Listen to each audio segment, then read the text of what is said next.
Hello everyone, good evening all of you. तो चलिए आज हम लोग 2021 का पेपर सॉल्व करने वाले हैं। ये पेपर हुआ था 31 दिसंबर 2021 को। तो आज हम लोग यही सॉल्व करेंगे और इसके पहले के जो हमने सॉल्यूशन करवाए हैं उसको अगर आपने नहीं देखा तो उसको देखिए। आज हम लोग स्टार्ट से यानी कि क्वेश्चन नंबर 31 से क्वेश्चन नंबर 90 तक जो है क्वेश्चंस एसएसटी वाला दिया रहता है उसको सब डिस्कस करेंगे। कंप्लीट डिटेल में व्याख्या के साथ देखेंगे। तो पूरी वीडियो के साथ बने रहिएगा और वीडियो यदि आपको पसंद आती है तो इसको आप हाइप कर सकते हैं। देखते हैं आज का अपना पहला क्वेश्चन। देखिए जो पहला क्वेश्चन है वो आपसे क्या कह रहे हैं। यहाँ आपसे पूछा जा रहा है कि हड़प्पा के जो निवासी थे उनका संबंध किससे था। ऑप्शन देखिए, कांस्य युगीन यानी कि कांस्य युग से, दूसरा है ताम्र युग से, तीसरा है पीतल का युग और चौथा है लौह युग। ठीक है, तो हमने हड़प्पा सभ्यता को बहुत डिटेल में पढ़ाया है, क्लास 6 एनसीईआरटी का है ये। और वहाँ पे हमने कोई सा भी ऐसा टाइम पीरियड नहीं बताया जो कि लोहा से संबंधित हो हड़प्पा सभ्यता में। ठीक है, और ना तो ये बताया कि पीतल के युग से कोई संबंधित हो। तो कुल मिलाकर के ये दोनों तो ही मतलब होना ही नहीं है।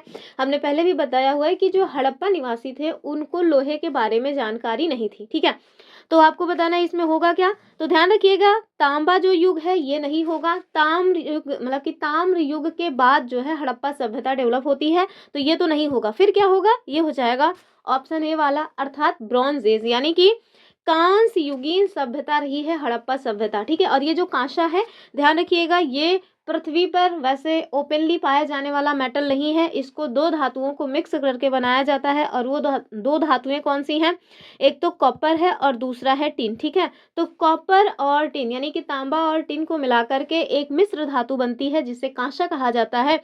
और हड़प्पा सभ्यता जो है वो कांस्य युगीन सभ्यता थी। ठीक है, ध्यान रखिएगा ये जो तांबा दिया गया है ये तो मानवों के द्वारा यूज की जाने वाली पहली धातु है, तो इसको भी आपको याद रखना है।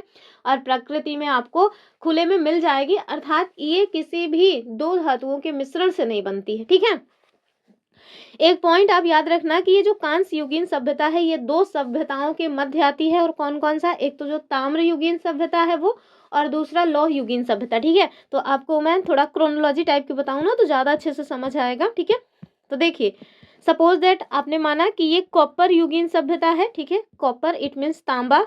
ठीक, तो ये कॉपर युगीन सभ्यता है। और ये लौह यानी कि फेरस या मतलब कि आयरन जो भी आप कहना चाहें, तो ये लौह युगीन सभ्यता है, ये ताम्र युगीन सभ्यता है। इन दोनों के मध्य जो संक्रमण काल है वही कहलाता है कांस्य युग या कांस्य युगीन सभ्यता। और इसी कांस्य युगीन सभ्यता का एग्जाम्पल है हमारा हड़प्पा सभ्यता। हमने बताया हुआ है हड़प्पा सभ्यता को हड़प्पा क्यों मतलब कि उसे हड़प्पा सभ्यता क्यों कहा जाता है। तो ध्यान रखिएगा क्योंकि वहां पे खुदाई जो की गई उसमें पहला स्थल खोदा गया था हड़प्पा, और यही कारण है कि उस सभ्यता का नाम ही पड़ गया हड़प्पा सभ्यता। ठीक है, तो इसका उत्तर आपको पता होना चाहिए, ऑप्शन ए जो है वो ठीक हो जाएगा। ठीक है, यहाँ आपको वही सारी चीजें दी गई हैं। ठीक है, आप इसको देख लीजिएगा। और मैंने बता दिया कि जो सपोज दैट जैसे तांबा और टिन नहीं लिखा है तो क्या लिख के आएगा, तांबा और रांगा। ठीक है, तो इस बात को भी आप ध्यान से देखिएगा। चलिए अगला क्वेश्चन देखेंगे हम लोग। और ये क्वेश्चन चूंकि मतलब कि एज इट इज एग्जाम में पूछा गया पेपर है तो आपको इस बारे में तो डिस्कस ही नहीं करना है कि पता नहीं क्या पढ़ाया जा रहा है। क्वेश्चन ऐसे ही बनते हैं क्योंकि बहुत सारे लोग हैं वो क्वेश्चन की लेंथ देख करके वीडियो छोड़ के चले जाते हैं। तो फिर आज अभी वीडियो छोड़ के जाएंगे, अंत में आपको पेपर छोड़ के आना पड़ेगा। ठीक है चलिए, यहाँ आपसे कह रहे हैं कि दिए गए कथनों ए और बी पे आपको विचार करना है और सही विकल्प का चुनाव करना है। हमारे पास कथन ए क्या है, कह रहे हैं कि जो इतिहासकार हैं वो समय को केवल, अब देखिए केवल शब्द आ गया है, मैं रोज आपको प्रैक्टिस करा रही हूँ, रोज बता रही हूँ कि जो भी एक्सट्रीम वर्ड्स हैं, ठीक है, जैसे केवल हो गया, बिल्कुल नहीं हो गया, तो इस तरह के जो भी शब्द आते हैं वो सामान्यतः गलत होते हैं। ठीक है, 99.9% चांस है कि वो स्टेटमेंट रॉन्ग हो जाएगा। ठीक, तो देखिए क्या कह रहे हैं कि इतिहासकार समय को केवल घंटों, दिन या वर्षों में बीतने के रूप में देखते हैं। तो क्या ऐसी कोई बात है, नहीं, ये गलत होगा। फिर देखिए कि समय जो है वो सामाजिक और आर्थिक संगठन में आने वाले परिवर्तन को दर्शाता है। तो हाँ, ये बात एकदम सही है कि जो समय है वो सामाजिक आर्थिक परिवर्तन जो आ रहे हैं उसको दर्शाने का काम करता है। अर्थात इसका उत्तर होगा कि ए गलत है और बी सही है। और इस तरह का विकल्प कहाँ दिख रहा है, ऑप्शन डी में। ठीक है, ऑप्शन डी इसका सही उत्तर हो जाएगा। ठीक है, आगे देखिए, तो जो इतिहासकार हैं वो केवल और केवल घड़ी, कैलेंडर या घंटों में ही समय को नहीं देखते हैं। उनका नज़रिया कैसा होता है? तो उनका नज़रिया यह है कि समय जो है वो सामाजिक और आर्थिक संगठन में आने वाले परिवर्तन को दर्शाता है, और उनका विचार है कि विचारों और विश्वासों में कितना अस्थायित्व है, कितना परिवर्तन आया है, ये सारी चीज़ें वो देखते हैं। ठीक है, आगे देखिए। ये वाला क्वेश्चन तो अभी मैंने कल ही परसों में कराया हुआ है। हमारी क्लासेस डेली क्लास जो है शाम को 6 बजे, शाम को 6 PM पे चलती हैं। आप लोग चाहें तो उसके साथ जुड़ करके कंप्लीट एनसीईआरटी को विथ MCQ कंप्लीट कर सकते हैं, क्योंकि हम एनसीईआरटी का एक एक पॉइंट एक्सप्लेन करते हुए चलते हैं और साथ में उस स्पेसिफिक पोर्शन से किस तरह के MCQ बन जाते हैं वो भी आपको बताते हुए चलते हैं। ठीक है, और इसमें हिस्ट्री, ज्योग्राफी, पॉलिटी सारे के सारे, और साथ में पैडागोजी को भी हम शामिल करते हैं। तो 6 बजे वाली क्लास से जुड़ना मत भूला कीजिए। आगे देखिए, तो ये वाला क्वेश्चन मैंने खुद करवाया हुआ था कि जो किताब उल हिंद या फिर अल हिंद या किताब अल हिंद, जिस तरह से भी आपको क्वेश्चन मिल जाए, बात एक ही है, क्योंकि उसी पुस्तक को इस तरह से तोड़ मड़ोड़ के यहाँ पे लिखा गया है। कह रहे हैं कि इस पुस्तक के लेखक कौन है, अर्थात यह किताब किसने लिखी है? बताइए, क्या अल अदरीशी हो जाएंगे? तो ये बात तो गलत है। ठीक है, दूसरा देखिए, अल बरूनी, तो बताइए क्या अल बरूनी है? तीसरा कह रहे हैं कि अल जरूनी, तो ये है अल बरूनी, और ये कह रहे हैं अल जरूनी, ये भी नहीं होंगे। अल दुहैल, ठीक है, तो बताइए क्या ये हो जाएंगे? तो इनका तो नाम ही नहीं आया इन तीनों का, तो उत्तर हो जाएगा ऑप्शन बी वाला, यानी कि अल बरूनी। ठीक है, तो जो अल बरूनी है उनके द्वारा लिखा गया था किताबुल हिंद। याद रहेगा कि नहीं? बहुत इंपॉर्टेंट है ये बुक। कौन सी लैंग्वेज में लिखी गई है? तो ये भी आपको याद रखना है, अरबी भाषा में लिखी गई है। ठीक है, और ये मतलब कि काफ़ी विस्तृत ग्रंथ है, जो कि धर्म, दर्शन, त्योहार, साथ में खगोल विज्ञान, भारत देश के जो रीति रिवाज हैं वो, प्रथाओं और कानून तथा अन्य जो मापन विधियां हैं, मूर्ति कला हो गया, सामाजिक विज्ञान, यानी कि हर एक पहलू को कवर करने का काम करता है अल बरूनी का किताबुल हिंद। ठीक है, तो इस बात को आप याद रखिएगा। टोटल 80 चैप्टर्स में इसको डिवाइड किया गया है, ये भी एक इम्पॉर्टेंट पॉइंट हो सकता है। हालांकि सीटेट में इस तरह के फैक्चुअल डेटा थोड़ा कम पूछे जाते हैं, लेकिन अब नज़र में आ गया है तो देख लीजिएगा। ठीक है, ठंडी तो बहुत ज़्यादा हो गई है, मेरे यहाँ तो कुछ ज़्यादा ही पड़ती रहती है। सुबह सुबह हम वीडियोज़ रिकॉर्ड करते हैं ना, तो हमको कुछ ज़्यादा ही ठंडी लगती रहती है। आगे देखिए, यहाँ आपसे क्या पूछ रहे हैं? कह रहे हैं कि 8वीं और 18वीं सदी के मध्य विभिन्न क्षेत्रों में साझी वास्तुकला शैलियाँ पाई जाती हैं, क्योंकि बताइए क्या कारण रहा है? पहला देखिए, कह रहे हैं कि बड़े साम्राज्यों द्वारा विभिन्न क्षेत्रों को साथ लाना और परिणाम स्वरूप उनकी आकार और शैलियों को परस्पर संस्करण करना। दूसरा देखिए, कह रहे हैं कि संक्रमण द्वारा शानदार रचनाओं का शक्तिशाली साम्राज्यों में पुनरावृत्ति की आवश्यकता पैदा करना। और तीसरा क्या है कि जो सम्राट है वो विभिन्न क्षेत्रों में अपना प्रभुत्व जमाने के लिए अपनी वास्तुकला का जो प्रचार है उसका मतलब कि प्रचार प्रसार करना चाहते थे। और लास्ट क्या है? कह रहे हैं कि अपनी स्वामी भक्ति को प्रकट करने के लिए छोटे राजाओं द्वारा बड़े राज्यों या बड़े साम्राज्यों की वास्तुशैली का नकल किया गया। तो ये गलत हो जाएगा। आप ध्यान रखिएगा कि 8वीं और 18वीं सदी के मध्य विभिन्न क्षेत्रों में जो साझी वास्तुकला शैलियाँ अपनाई जाती थी, इसका मेन जो रीज़न था वो था कि बड़े साम्राज्यों के द्वारा विभिन्न क्षेत्रों को साथ लाया जाए और इसके परिणाम स्वरूप उनकी जो आकार और शैलियाँ हैं उनका परस्पर संकरण हो। ठीक है, तो याद रखिएगा। फिर अगला जो क्वेश्चन है उसको देखने से पहले देख लीजिए व्याख्या वगैरह कि 8वीं और 18वीं सदी के मध्य जो भी विभिन्न क्षेत्रों की साझी वास्तुकला शैलियाँ हैं उसको अपनाया गया। क्यों? क्योंकि सभी चाहते थे कि जो बड़े साम्राज्य हैं वो यही काम किया करते थे कि जो भी छोटी छोटी चीज़ें हैं उनको इकट्ठे करके एक संक्रमण जो है वो डेवलप किया जाए। तो वही सारी चीज़ें हैं। कह रहे हैं कि विजयनगर में राजाओं की गजशालाओं पर आप देखेंगे, गजशाला मतलब जहाँ पे हाथियों को रखा जाता है, हाथियों के रहने का जो शेल्टर हाउस है वो। ठीक है, तो विजयनगर साम्राज्य में आप देखेंगे कि जो राजा लोग हुआ करते थे उनके यहाँ जो गजशाला बनी थी, यानी हाथियों के रहने का जो स्थान था, उसमें आपको बीजापुर और गोलकुंडा के जैसे मतलब कि गोलकुंडा जैसे आसपास की जो भी सल्तनत की वास्तुकला है उसका प्रभाव देखने को मिल जाएगा। ठीक है, तो अभी हम लोग क्लास 7 की हिस्ट्री कंप्लीट कर रहे हैं, चैप्टर 2 तक होने वाला है, तो जल्दी ही ख़त्म हो जाएगा, क्योंकि हिस्ट्री के ज़्यादातर क्वेश्चन क्लास 7 और क्लास 8 से ही बनते हैं। तो मैंने पहले भी एक बार करवाया हुआ था क्लास 7 और 8 का, अगर आप चाहें तो उसको देख सकते हैं। वीडियो का जो लिंक है मैं कमेंट करके पिन कर दूंगी, वहाँ से आप उसको देख लीजिएगा। बाकी हमारे साथ रेगुलर अगर 6 बजे आप जुड़े हुए हैं तो हम लोग तो डेली क्लासेस के माध्यम से कंप्लीट कर ही रहे हैं। ठीक है, आगे देखिए, यहाँ आपसे क्या कह रहे हैं कि निम्नलिखित कथनों पे आपको विचार करना है और फिर सही विकल्प का चयन करना है। पहला देखिए, कह रहे हैं कि आज से लगभग 2000 साल पहले चरक नाम के एक वैद्य पैदा हुए थे। उन्होंने कहा था कि मनुष्य के शरीर में 360 हड्डियां पाई जाती हैं। बताइए क्या ये वाला क्वेश्चन मैंने सॉल्व कराया है कि नहीं? मैंने खुद ये वाला क्वेश्चन इसी तरह से क्वेश्चन जो है वो टाइप करके करवाया हुआ है और साथ में एक्सप्लेनेशन भी एनसीईआरटी से कंप्लीट किया है। ठीक है, तो ये बात तो सही है। ठीक है, दूसरा देखिए, कह रहे हैं कि दांतों के जोड़ और उपास्थियों के संयोजन से चरक इस संख्या पर पहुंचे थे। तो हाँ, इन्होंने ना सब कुछ सारे के सारे जो भी इनको व्हाइट कलर की चीजें दिखी, फिर चाहे वो दांतों के जोड़ हों चाहे वो उपास्थियां हों।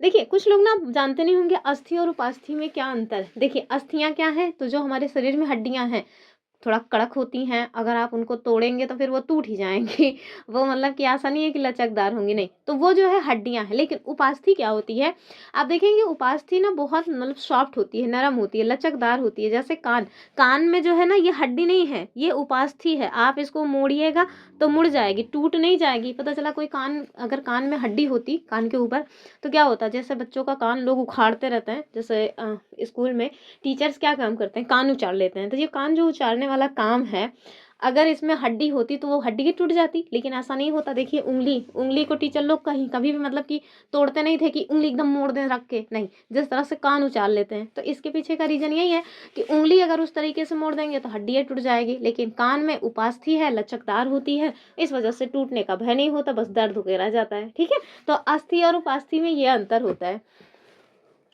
तो ध्यान रखिएगा कि जो चरक है उन्होंने 360 हड्डियां कहाँ से बता दी थी, तो उन्होंने दांत के जोड़ और उपास्थियों का संयोजन वगैरह सबको इकट्ठा मिक्स कर लिया और कहा कि देखो बाबू 360 हड्डियां होती हैं इंसान के शरीर में। ठीक है, तो क्या हो जाएगा कि दोनों स्टेटमेंट सही हैं, अर्थात ए और बी दोनों सही है, ऑप्शन ए सही हो जाएगा। ठीक है, अब इसमें ऐसा कुछ है नहीं जो बताया जाए, लेकिन हाँ आज वर्तमान की स्थिति में हम लोग कितना मानते हैं, बॉडी में हमारे 206 हड्डियां हैं। ठीक है, चलिए, और इनके द्वारा एक चरक संहिता लिखी गई थी, ये आपको याद रखना है, पुस्तक है वो।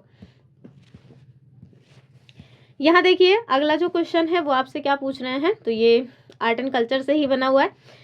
कह रहे हैं मैच द फॉलोइंग, निम्नलिखित को सुमेलित कीजिए। एक साइड जो डांस का फॉर्म है और दूसरी साइड स्टेट, यानी कि कौन सी नृत्य शैली कौन से स्टेट से बिलोंग करती है, ये आपको बताना है। फटाफट देख लेंगे हम लोग।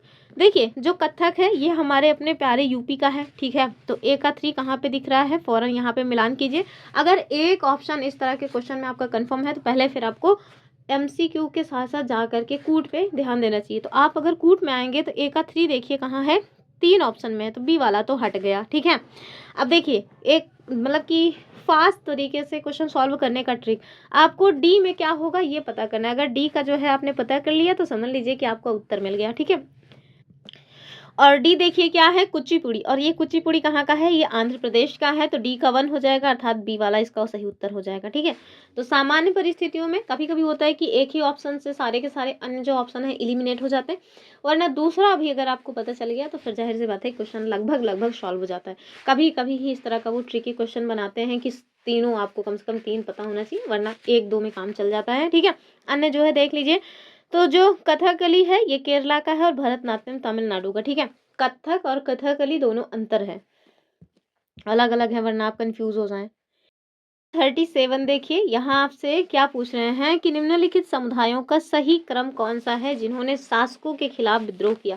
तो ये जो विद्रोह है आप देखेंगे कि क्लास 8 एनसीईआरटी हिस्ट्री में दिया हुआ है, विदेशी कंपनियों का आगमन। ठीक है, तो भारत देश में जो विदेशी कंपनियां आती हैं उनके बाद आप देखिए जो ईस्ट इंडिया कंपनी है वो यहाँ पे रह जाती है और उसने इतना ज़्यादा टॉर्चर किया कि एक के बाद एक आपको कई सारे विद्रोह देखने को मिलेंगे। वहीं से क्वेश्चन बना हुआ है, क्या क्या दिया गया है, संथाल, कोल, बस्तर और वर्ली। ठीक है, यही 4 ऑप्शंस हैं।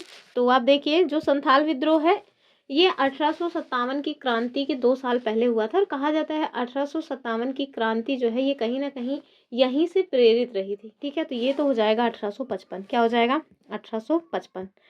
कोल जो है ये 1831 का है, बस्तर 1910 और बारले 1940 का है। तो इसको अगर हम मिलान करेंगे तो इसका कूट वगैरह देखिए, तो सबसे पहले क्या हो जाएगा, कोल विद्रोह। ठीक है, दूसरा जो है, एक सेकंड यहीं पे दिया है, एक सेकंड, हाँ ये देखिए, सबसे पहले कोल हो जाएगा 1831, फिर संथाल हो जाएगा 1855, उसके बाद बस्तर 1910, वारली 1940। ठीक है, तो इस हिसाब से इसका उत्तर हो जाएगा ऑप्शन बी वाला। चलिए आगे देखिए, और ये क्लास 8 की एनसीईआरटी में मिलेगा आपको। फिर देखिए, कह रहे हैं कि आदिवासियों के विषय में निम्नलिखित वक्तव्यों पे आपको विचार करना है और सही विकल्प का चयन करना है। फटाफट देख लीजिए। कह रहे हैं कि जो आदिवासी हैं, मतलब आदिवासी मुखिया जो रहे हैं, इन्होंने औपनिवेशिक काल में अपनी प्रशासनिक शक्तियों को खो तो दिया था बेचारों ने। फिर देखिए, कह रहे हैं कि आदिवासी मुखियाओं को कुछ गांव की भूमि पर अपना स्वामित्व बनाए रखने की अनुमति दी गई थी। और तीसरा है कि अपने लोगों में आदिवासी मुखियाओं का परंपरागत आधिपत्य बना रहा। तो आप ध्यान से देखिए कि तीसरा वाला सरासर गलत है, बाकी पहला और दूसरा एकदम सही है। इसका उत्तर हो जाएगा ऑप्शन ए। ठीक है। तो ब्रिटिश टाइम पीरियड में आदिवासी जो मुखिया हैं, इनके कामकाज और इनके जो अधिकार वगैरह है वो काफ़ी हद तक चेंज हो गए थे। उन्हें जो है कई गांवों पर अपना ज़मीन का मालिकाना हक तो मिला रहा, लेकिन आप देखिए कि उनकी जो शासन करने की शक्ति है ना, वो छीन गई। मतलब कुल मिलाकर के नाम मात्र के जो शासक हैं वो बन के रह गए। नहीं, अधिकार तो रहेगा पर कोई शक्ति नहीं रहेगी तुम्हारे पास। ठीक है। और साथ में देखिए, उन्हें ब्रिटिश अधिकारियों के द्वारा जो भी नियम वगैरह बनाए जाते थे उसको मानने के लिए बाध्य कर दिया गया था। और साथ में केवल ऐसा ही नहीं कि अंग्रेजों के द्वारा बनाए गए नियम कानून मानना है, नहीं, वो तो आपको करना ही है। उसके साथ साथ अंग्रेजों को गिफ्ट वगैरह भी आपको देना पड़ेगा, अर्थात नजराना देना पड़ेगा। कुल मिलाकर के संप्रभुता नाम की जो चीज होती है वो इनके पास नहीं रह गई। ये केवल और केवल अंग्रेज के प्रतिनिधि बनकर के बेचारे रह गए थे। ठीक है, आगे देखिए। नेक्स्ट क्वेश्चन में देखिए, महिलाओं और सुधार से संबंधित है। कह रहे हैं कि महिलाओं और सुधार के संदर्भ में निम्नलिखित वक्तव्यों को पढ़िए और सही विकल्प का चयन कीजिए। पहला देखिए, कह रहे हैं कि ब्रिटिश शासन के दौरान प्राचीन ग्रंथों के ज्ञान ने सुधारकों को नए कानूनों को प्रचारित करने में सहायता की। कहीं ना कहीं बात तो एकदम सही है। फिर देखिए, कह रहे हैं कि सामाजिक प्रथाओं में सुधारकों ने प्राचीन ग्रंथों को नकार दिया। हाँ, नकार भी दिया था। कुछ लोग जो है वो प्राचीन ग्रंथों को नकार दिए थे, कुछ लोगों ने तो उनको बढ़ावा भी दिया था। बढ़ावा देने में आप देखेंगे कि जो स्वामी दयानंद सरस्वती जी हैं, वो प्राचीन ग्रंथों को बढ़ावा देने वालों में अपना नाम दर्ज कराए हुए हैं। इनके द्वारा एक नारा दिया गया था, वेदों की ओर लौटो। आपको याद है कि नहीं? तो फिर समझिए कि कुछ लोगों ने तो नकार दिया था, लेकिन सब ने नहीं नकार दिया था। तो यहाँ पे कोई एक्सट्रीम वर्ड तो दिया नहीं है, तो इस वजह से दूसरा वाला भी सही मान लिया जाएगा। और पहला वाला तो सही है, ये है, अर्थात ऑप्शन सी सही हो जाएगा, यानी कि पहला भी सही है और दूसरा भी सही है। ठीक है। तो स्वामी दयानंद सरस्वती, ये सब आपको याद रखना है। अगला क्वेश्चन देखिए, कह रहे हैं कि तमिलनाडु में पेरियार ने गैर ब्राह्मण आंदोलन स्टार्ट किया था। ठीक है। तो निम्न जातियों के द्वारा जो आंदोलन स्टार्ट किए गए हैं, ये क्लास 8 में आपको मिलेगा। और इससे ना बहुत क्वेश्चन बनता है, ना केवल यहाँ सीटेट में, अन्य जो भी एग्जाम्स होते हैं उन सब में ही निम्न जाति आंदोलन से बहुत क्वेश्चन बनता है, इवन पीसीएस तक में बन जाता है। तो देखिए, कह रहे हैं कि इन्होंने जाति प्रथा को कई कड़ी चुनौतियां दी। निम्न कथनों पे विचार करना है और सही विकल्प का चुनाव करना है। पहला क्या है? कह रहे हैं कि उन्होंने मंदिर प्रवेश आंदोलन स्टार्ट किया। दरअसल ये मंदिर प्रवेश आंदोलन है तो इसी टाइम पीरियड का, लेकिन पेरियार के द्वारा नहीं स्टार्ट किया गया था, ये तो अंबेडकर जी के द्वारा स्टार्ट किया गया था। मतलब कि मंदिर प्रवेश आंदोलन, और ये महार जाति से संबंधित था, तो ये तो नहीं होगा। कह रहे हैं कि उन्होंने मानवता को एक जाति, एक धर्म और एक ईश्वर का नारा दिया, अर्थात कि मानव जो है उसका केवल एक धर्म है, एक जाति है और एक ईश्वर है। बताइए क्या ऐसी बात है? फिर उन्होंने स्वाभिमान आंदोलन स्टार्ट किया, या फिर उन्होंने मद्रास में 1864 में वेद समाज की स्थापना की। तो भाई, वेद समाज की स्थापना इन्होंने नहीं की थी। इनका जो एकदम सही उत्तर होगा वो हो जाएगा कि इनके द्वारा सेल्फ रेस्पेक्ट मूवमेंट जो है वो स्टार्ट किया गया था, अर्थात स्वाभिमान आंदोलन चलाया गया था। बहुत इंपॉर्टेंट है, तमिलनाडु में पेरियार के द्वारा। ठीक है। तो देखिए, तमिलनाडु में मतलब कि पेरियार ने 20वीं शताब्दी के आरंभ में गैर ब्राह्मण आंदोलन चलाया और उन्होंने जाति प्रथा को बहुत तरह से चुनौतियां दी तथा स्वाभिमान आंदोलन जो है वो स्टार्ट किया।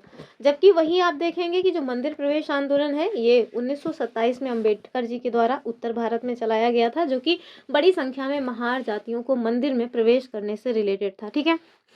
फिर आप देखिए, एक निम्न जाति मानी जाती है केरल में एझावा। ठीक है। कौन सी जाति है? एझावा। इसमें से संबंधित है श्री नारायण गुरु जी, और इन्होंने ही वो वाला कथन दिया था कि मानवता ही एक जाति, एक धर्म और एक ईश्वर, और इसको कहा क्या जाता है?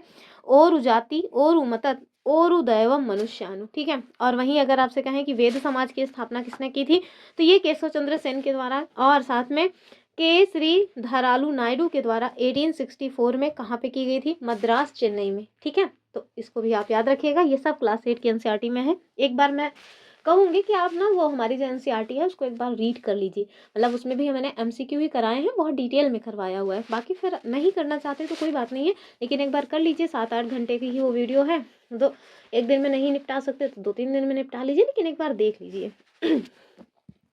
ऐसा रहेगा ना, तो अगर खुद एक बार पढ़े रहेंगे तो दोबारा फिर से जब हम फिर करवाएंगे तो बहुत अच्छे से समझ आ जाएंगी चीज़ें। तो जो समस्या होती है ना, चीज़ें याद नहीं होती, उससे आपको थोड़ा मुक्ति मिल सकती है। फिर देखिए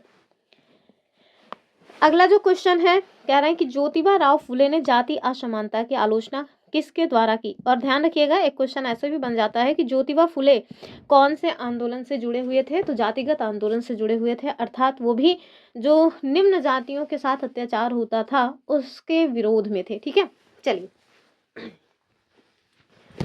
पहला विकल्प क्या है, कह रहे हैं कि जाति व्यवस्था के खंडन हेतु धर्म ग्रंथों को पढ़ना और उनको उद्धृत करना। दूसरा देखिए, ये तर्क देकर कि आर्य विदेशी थे और उन्होंने मूल निवासियों पर आधिपत्य स्थापित कर जाति व्यवस्था लागू की। हाँ, तो ये जो कथन दिया जाता है ये ज्योतिबा फुले जी का ही है। ठीक है, तो इसका उत्तर हो जाएगा ऑप्शन बी वाला। तो देखिए ज्योतिबा राव फुले ने जातीय असमानता की आलोचना की और उन्होंने ये तर्क दिया कि आर्य जो है वो विदेशी थे। ठीक है, अब देखिए अगर आप किसी भी चीज़ की मतलब कि किसी भी चीज़ का विरोध कर रहे हैं तो आपके पास ना कोई तो मजबूत ठोस जो है तर्क होना चाहिए। जैसे जाति व्यवस्था की आलोचना अगर ज्योतिबा राव जी कर रहे हैं तो देखिए वो तर्क भी दे रहे हैं जो कि मजबूत ठोस है और एक बार आपको सोचने के लिए विवश कर सकता है। तो देखिए क्या कह रहे हैं कि जो आर्य आए थे हमारे यहाँ, आर्य क्या थे, विदेशी थे, क्योंकि उन्होंने हमारे यहाँ आक्रमण ही किया था। और हड़प्पा जैसी जो डेवलप्ड सभ्यता है, एक रीजन में मान लिया जाता है कि वो एक ये भी कारण था कि वो सभ्यता विनाश कर गई। ठीक है, तो चूंकि ये लोग विदेशी थे और उप महाद्वीप के बाहर से आए हुए थे और इन्होंने इस मिट्टी के जो असली लोग थे यानी कि जो यहाँ पे पले बड़े लोग थे इनको पराजित किया और क्या किया, गुलाम बना लिया। ठीक है, और जब कोई किसी को गुलाम बनाएगा तो उसको जाहिर सी बात है कि अपने बराबर का दर्जा तो देगा नहीं। तो वही इन लोगों के साथ भी हुआ कि जब आर्यों ने अपना प्रभुत्व स्थापित कर लिया तो पराजित जनता को नीच निम्न जाति वाला मानने लगे और उन्होंने जाति व्यवस्था को लागू कर दिया। ठीक है, अब जैसे आप देखिए आगे चल करके जब हम लोग क्लास 8 एनसीईआरटी पढ़ेंगे ना हिस्ट्री, तो उसमें आपको देखने को मिलेगा कि जो अंग्रेज थे वो अपने आप को बहुत उच्च सर्वश्रेष्ठ इस तरह से माना करते थे। तो भारत देश में चाहे वो किसी भी जात का व्यक्ति हो, मतलब अपने आप को कितना भी बड़ा तिलकधारी क्यों ना मानता हो, अंग्रेजों की नज़र में वो सब के सब बेकार ही थे, सब के सब कलुआ ही थे कुल मिलाकर के। ठीक है, आगे देखिए अगला क्वेश्चन, यहाँ देखिए जलियांवाला बाग हत्याकांड से संबंधित क्वेश्चन है कि जलियांवाला बाग हत्याकांड इसके विरुद्ध में महात्मा गांधी ने किस तरह का जो अभियान है उसको स्टार्ट किया था। पहला देखिए रॉलेट सत्याग्रह, तो ये तो रॉलेट सत्याग्रह ये दूसरी चीज़ है। ठीक है, क्योंकि आप देखेंगे कि जो रॉलेट एक्ट आया था 1919 में, ठीक है, इसी के विरोध में आप देखेंगे कि जलियांवाला कांड होता है। ठीक है, दूसरा देखिए असहयोग आंदोलन और तीसरा है खिलाफत आंदोलन। तो ये खिलाफत आंदोलन 1919 में हुआ था, असहयोग आंदोलन 1920 में हुआ था, मोस्ट इंपॉर्टेंट है। सविनय अवज्ञा आंदोलन, तो आप लोगों ने देखा पढ़ा जरूर होगा कि नमक जो है, नमक पे जो मतलब कि टैक्स वगैरह लग रहा था, उस कानून को तोड़ने के लिए गांधी जी ने पैदल यात्रा शुरू की थी। तो वो और कुछ नहीं था, वो यही आंदोलन था, सविनय अवज्ञा आंदोलन, जो कि 1930 में स्टार्ट किया गया था। ठीक है, तो आपसे जो पूछ रहे हैं कि महात्मा गांधी ने जलियांवाला कांड के विरुद्ध में कौन सा आंदोलन स्टार्ट किया था, तो याद रखिएगा नॉन कॉपरेशन मूवमेंट, और कब किया था, 1920 में। ठीक है, तो देखिए 13 अप्रैल 1919 को जलियांवाला बाग में जो मतलब कि शांतिपूर्वक बैठक हुई थी जिसमें लोग केवल और केवल अपने नेता सैफुद्दीन किचलू को छुड़ाने की बातचीत कर रहे थे, और उन्हीं की वजह से जो वहाँ पे एक व्यक्ति था जनरल डायर, उसने निहत्थे लोगों पे बहुत मतलब कि बेरहमी से गोलियां चलवा दी और हजारों की संख्या में लोग वहाँ मारे गए।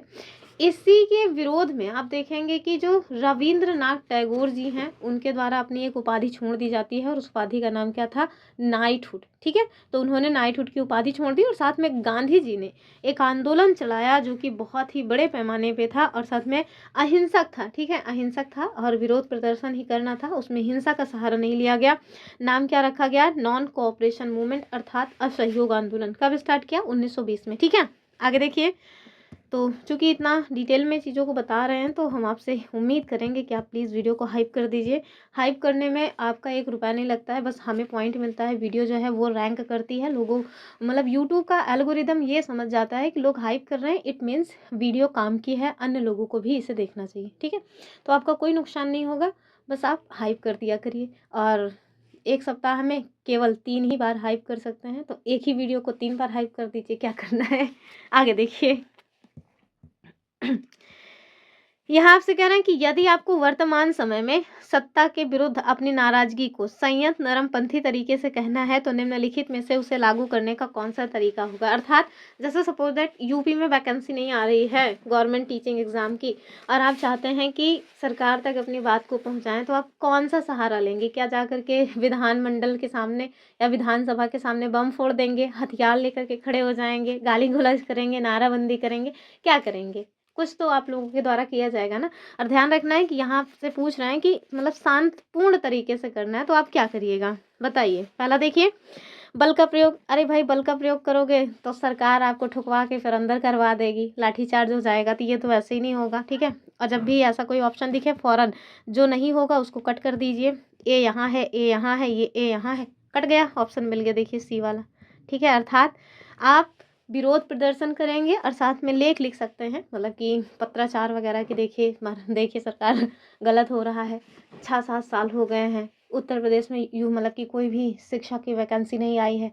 आप हर साल जो है सीटेट का पेपर ले रहे हैं, सीटेट का पेपर इतना कठिन भी लेते हैं, ऊपर से दिक्कत ये होती है कि मतलब फीस इतनी महंगी है और उसके बाद भी वैकेंसीज़ नहीं आती हैं। तो इस तरह से आप मतलब कि चीज़ों को लिख करके वहाँ तक पहुँचा सकते हैं। लेकिन आप अगर हथियार लेकर के जाएंगे कि बस आज तो उखाड़ फेंकना है सरकार को, अब तानाशाही नहीं चलेगी, तो फिर गवर्नमेंट कहेगी कि बेटा तू तानाशाह बन रहा था, आजा आजा तेरा मैं मतलब काम तमाम करता हूँ, और ठोक पीट करके अंदर कर देगी। तो बल का प्रयोग नहीं करना है, ठीक है? तो उत्तर क्या हो जाएगा? ऑप्शन सी वाला। आगे देखिए, यहाँ आपसे क्या कह रहे हैं कि भारत में स्वतंत्रता के उपरांत अंग्रेजी भाषा का प्रयोग जारी है, क्यों? तो मतलब आज भी देखिए हम लोगों के यहाँ इंग्लिश को बहुत मतलब घनघोर तरीके से यूज़ किया जाता है। धीरे धीरे इंग्लिश जो है वो ग्लोबल लैंग्वेज बनने की ओर अग्रसर है। और यहाँ तक कि हमारा जो सुप्रीम कोर्ट है वो आज भी केवल और केवल इंग्लिश लैंग्वेज में ही कार्यवाही करता है, हिंदी वहाँ पे नहीं चलती है, ठीक है?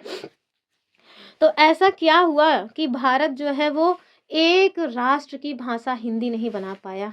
बताइए क्या हुआ होगा ऐसा? पहला देखिए, कह रहे हैं कि यह एक शर्त थी जो ब्रिटिश वायसराय ने भारत छोड़ने से पहले रखी थी। तो ऐसा नहीं है, ठीक है? हमारे यहाँ इंग्लिश आज भी बोली जाती है, इंग्लिश का बोलबाला आज भी है। इसके पीछे का कारण ये नहीं है कि यह एक शर्त थी कि ब्रिटिश वायसराय जो है छोड़ रहे हैं तो क्या करेंगे कि इंग्लिश तुमको बोलना है। नहीं नहीं नहीं, ब्रिटिश जो है वो भारत को ऐसे शांति से नहीं छोड़ के जा रहे थे, लात घूसा खाए थे, चप्पल ही आए गए थे तब गए थे, शांति से गए नहीं। जब शांति से गए नहीं तो इनकी शर्त कोई क्यों मानेगा? जाहिर सी बात है, कोई औचित्य ही नहीं है, तो हटा दीजिए इसको, ठीक है? फिर देखिए, कह रहे हैं कि यह प्रशासनिक परंपराओं को औपनिवेशिक भारत से स्वतंत्र भारत में सरल रूप से परिवर्तित होने में सहयोग दी। ऐसा कुछ नहीं है। जब हम लोगों ने संविधान तक को खुद से लिख लिया तो इनकी ऐसी क्या आवश्यकता होगी? तो ऐसा कुछ नहीं है। जो मेन कारण था ना वो ये था कि जो गैर हिंदी भाषी क्षेत्र थे, अर्थात जैसे जो दक्षिण भारत के लोग थे, वो लोग हिंदी को अपनाने के लिए तैयार ही नहीं थे। उन्होंने कहा कि अगर हिंदी जो है राष्ट्र के ऊपर थोपी जाएगी, राष्ट्रभाषा के रूप में डेवलप होने की बात होगी, तो फिर हम लोग विरोध प्रदर्शन करते रहेंगे। तो इसी वजह से चूंकि हिंदी भाषी लोग मतलब कि हिंदी का पक्ष ले रहे थे, लेकिन जो गैर हिंदी भाषी क्षेत्र थे वो लोग हिंदी का बहुत विरोध कर रहे थे। उनकी मांग थी कि मतलब कि ऐसी कोई भाषा हो जो हमको ऑलरेडी समझ में आती हो। तो उनको या तो उनकी लोकल लैंग्वेज समझ आती थी या फिर अंग्रेजी। इस वजह से अंग्रेजी को बनाए रखा गया, उसको ख़त्म नहीं किया गया। हालांकि स्टार्टिंग में तो ये था कि 15 साल तक जो है ये राजकाज की भाषा रहेगी, उसके बाद फिर देखेंगे आगे क्या होता है। लेकिन आज देखिए, आज भी वो भाषा राजकाज की बनी हुई है, ठीक है? और हालांकि अगर आपसे कोई पूछ ले कि हमारी जो है राष्ट्रीय भाषा कौन सी है, तो आप याद रखना कि राष्ट्रीय भाषा कोई नहीं है, लेकिन राजकीय भाषा को हिंदी के रूप में दर्जा मिला हुआ है। तो ये बात थोड़ा आपको पता होनी चाहिए। चलिए यहाँ देखिए, स्वतंत्रता के बाद कुछ नेता थे जो चाहते थे कि अंग्रेजी जो है उसका मूल ही उखाड़ के फेंक दिया जाए और हिंदी को राष्ट्र की भाषा के रूप में डेवलप किया जाए। लेकिन जो गैर हिंदी क्षेत्र के नेता थे वो लोगों ने कहा कि नहीं, ऐसा नहीं चलेगा। उन्हें लगता था कि चूंकि हिंदी जो है वो उनके यहाँ की भाषा नहीं, और साथ में दक्षिण भारत वाले ना अपने लोकल लैंग्वेज को बहुत प्रमोट करते हैं, ठीक है। तो वो लोग चाहते थे कि उन जगहों के जो निवासी हैं वो हिंदी सीखने के लिए बाध्य नहीं होना चाहते थे। इसी वजह से उनका कहना था कि हम लोग हिंदी सीखने के लिए बिल्कुल भी बाध्य नहीं होंगे, आप हिंदी को हम मतलब कि राष्ट्र की भाषा ना बनाएं। और वैसे भी आप देखिए, एक राष्ट्र एक भाषा, एक राष्ट्र एक धर्म, इस तरह की जो चीज़ें हैं ना वो अक्सर जो विविधता है उसको भी नष्ट करते हैं, और साथ में जो डेवलपमेंट होना है किसी मतलब कि कंट्री का वो भी रुक जाता है। अब आप देखिए, भारत ने मतलब कि हिंदी के साथ साथ उस टाइम पे जब भारत देश आज़ाद हुआ था तो 14 ऐसी लैंग्वेजेस थी जिनको 8वीं अनुसूची में दर्जा दिया था। बाकी हमारे यहाँ 3000 से भी ज़्यादा बोलियाँ बोली जाती हैं, वो अलग बात है। तो ये नहीं थोपा गया कि हिंदी ही आप सबको बोलना है, हिंदी ही हमारे राजकाज की या हर काम की भाषा होगी, तो ऐसा नहीं था। आप लोग अपने अपने लोकल लैंग्वेज को प्रमोट करो और इंग्लिश में भी बात करना है तो करते रहो, इस तरह की बातें की गई थी। वहीं अपना पड़ोसी पाकिस्तान, वो देखिए वो चाहता था कि जो उर्दू है ना वो सबके ऊपर थोप दे, और उसने वहाँ मतलब कि ढंग से उर्दू को थोपने का प्रयास किया। और फिर इसी के विरोध में आप देखिए कि बांग्लादेश जो है वो नए देश के रूप में उभर आया। क्यों? क्योंकि बांग्लादेश जो है ना वो पाकिस्तान का ही हिस्सा था, पहले उसको पूर्वी पाकिस्तान कहा जाता था, लेकिन मतलब कि इस तरह की जो हरकतें उसने की कि एक राष्ट्र का जो है एक धर्म होगा, एक भाषा होगी, तो लोगों ने विरोध किया, और विरोध करते करते अलग से अपना 1971 में देश ही बना लिया, ठीक है। तो अगर हो सकता है कि भारत देश भी इसी तरह की गलतियों को करता, तो क्या पता आज जो दक्षिण भारत हम लोगों का हिस्सा है वो दक्षिण भारत हमारा हिस्सा ना होकर के अलग देश बन गया होता, जो नॉर्थ ईस्ट वाली मतलब की रीजन्स हैं वो भी अलग हो जाती। तो इस वजह से अगर आप चाहते हैं कि अपनी जो डाइवर्सिटी है वो जिंदा रहे, वहाँ के सारे लोगों के साथ न्याय हो, तो फिर आपको एक धर्म, एक जो है भाषा, इस तरह के जो कंसेप्ट हैं उनसे थोड़ा दूर रहना पड़ेगा, ठीक है। आगे देखिए, यहाँ आपको बता रहे हैं कि अंत में ये बात निर्धारित किया गया कि जो हिंदी है वो राजकाज की भाषा होगी, अंग्रेजी का जो उपयोग है वो अंतर्राज्यीय संचार के लिए होता रहेगा। अर्थात उत्तर भारत के लोग अगर दक्षिण भारत में संचार करना चाहते हैं, कोई बात करना चाहते हैं, तो वो लोग हिंदी के बजाय इंग्लिश यूज कर सकते हैं, ठीक है। आगे देखिए, और हमारा जो अगला क्वेश्चन है वो क्या है। कुछ लोग सोच रहे होंगे अभी मात्र 15 क्वेश्चन हुआ है, इतनी देर से करा रहे हैं, तो भाई डिटेल में एक्सप्लेनेशन भी तो कर रहे हैं। जब डिटेल में चीज़ों को आप समझेंगे तो जाहिर सी बात है उसमें समय लगेगा, और अंत में ना यही सारी चीज़ें आपको एग्जाम में काम आएंगी। केवल क्वेश्चन आंसर सॉल्व करने से कुछ नहीं होगा, क्योंकि MCQ तो हर कोई सॉल्व करा रहा है यूट्यूब पर, लेकिन डिटेल में जो चीज़ें हैं वो बहुत कम लोग कराते हैं, ठीक है। आगे देखिए, कह रहे हैं कि ये जो है ज्योग्राफी से क्वेश्चन बना हुआ है, एज इट इज ये क्वेश्चन मैंने अपने चैनल पे करवाया भी है। कह रहे हैं सूर्य एक तारा है, तो हमने यहाँ बताया हुआ है कि सूर्य एक तारा है, इसका अपना प्रकाश है, ठीक है, और इसकी अपनी ऊष्मा है। तो तारों का यही गुण होता है कि उनके पास अपना प्रकाश होगा और अपनी ऊष्मा होगी। कह रहे हैं कि रात के समय चमकते हुए जो अनगिनत तारे हैं वो सूर्य के ही समान है, तो हाँ ये बात भी सही है। अब ये बात अलग है कि उनका जो टेम्परेचर है वो हम लोग नहीं मतलब फील कर पाते, तो उसके पीछे का कारण ये है कि हमसे बहुत दूर है, ठीक है। तो आप देखिए उत्तर हो जाएगा ऑप्शन ए वाला। No no no no sorry, A सही है, बी गलत, ये नहीं होगा, दोनों सही हैं। तो कहीं दिया सी दिया है कि दोनों ही सही है, ठीक है। आगे देखिए, अगला जो क्वेश्चन है वो आपसे क्या कह रहे हैं, तो ये वाला क्वेश्चन भी मैंने मैप में दिखाया हुआ था, आपको याद होना चाहिए कि निम्नलिखित में से कौन सी संरचना उत्तरी महाद्वीप और दक्षिणी अमेरिका महाद्वीप को जोड़ने का काम करती है। तो हमने दिखाया हुआ था, मैप दिखाया हुआ था। तो ये पर्वत श्रृंखला नहीं है, नहर भी नहीं है, जल डमरू मध्य भी नहीं है, ये हो जाएगा स्थल संधि, ठीक है। स्थमस इसको कहा जाता है, यानी कि दो बड़े भूभागों को जोड़ने के लिए एक पतला सा जो रास्ता होता है उसे हम लोग स्थल संधि कहते हैं। और यहाँ पे कौन सी स्थल संधि है, तो पनामा है, ठीक है। कौन सी है, पनामा स्थल संधि है। याद आ रहा है कि नहीं? अब तो आप लोग स्टार्टिंग से जुड़े नहीं होंगे तो ये कहाँ से याद आएगा, तो ध्यान रखिएगा, पनामा स्थल संधि हो जाएगा, ठीक है। आगे देखिए, और हाँ, दो बड़े जल क्षेत्रों को अलग करने का काम करती है, और वो बड़े जल क्षेत्र कौन से हैं, अटलांटिक और प्रशांत, यानी पैसिफिक ओशन और अटलांटिक ओशन, इनको अलग करने का काम करती है। चलिए आगे देखेंगे। अगला जो क्वेश्चन है, कह रहे हैं निम्न सूचीबद्ध लक्षणों ABC इसके आधार पर वन के प्रकार को पहचानिए। एक सेकंड, मैं एक बात और बता देती हूँ, बता रही हूँ तो कहे लिए छूट जाए, ठीक है। देखिए जो अस्थमस है यानी कि जो स्थल संधि है वो तो भाई दो बड़े भूभागों को जोड़ने का काम करती है और बड़े जो है जल क्षेत्रों को अलग करती है। वहीं पे आप देखिए जल डमरू मध्यान्ही स्ट्रेट, ये क्या काम करता है, तो इसे चूंकि ये जल से संबंधित है अर्थात दो बड़ी जल राशियों को जोड़ने का काम करेगी और क्या करेगी, स्थलों को अलग करेगी नहीं। हाँ यही होगा, ठीक है। तो ध्यान रखिएगा, फिर से बता रही हूँ, थोड़ा डिटेल में है, मतलब कि थोड़ा कंफ्यूजिंग है तो आपको समझ आना चाहिए। तो स्थल संधि क्या काम करती है, ठीक है, स्थल संधि क्या काम करेगी, ये दो बड़े भूभागों को, ठीक है, भूभागों को जोड़ती है, क्या करती है, भूभागों को जोड़ती है और दो बड़ी जल राशियों को अलग करती है, जल राशियों को अलग करती है। जो जल राशियां हैं अलग करती हैं, फॉर एग्जाम्पल में हमने बता दिया पनामा स्थल संधि, ये उत्तरी अमेरिका महाद्वीप और दक्षिणी अमेरिका महाद्वीप को जोड़ने का काम करती है, ठीक है। और वहीं दो महासागर हैं, अटलांटिक और प्रशांत महासागर, इनको अलग करती है। उसी का उल्टा हो जाएगा हमारा स्ट्रेट यानी कि जल डमरू मध्य, और इसका एग्जाम्पल आपको याद रखना है पाक स्टेट, ठीक है, पाक स्टेट। और ये पाक स्टेट कहाँ है, तो अपने भारत देश का जो दक्षिण वाला इलाका है वो और साथ में श्रीलंका, इनके मध्य आपको देखने को मिलेगी।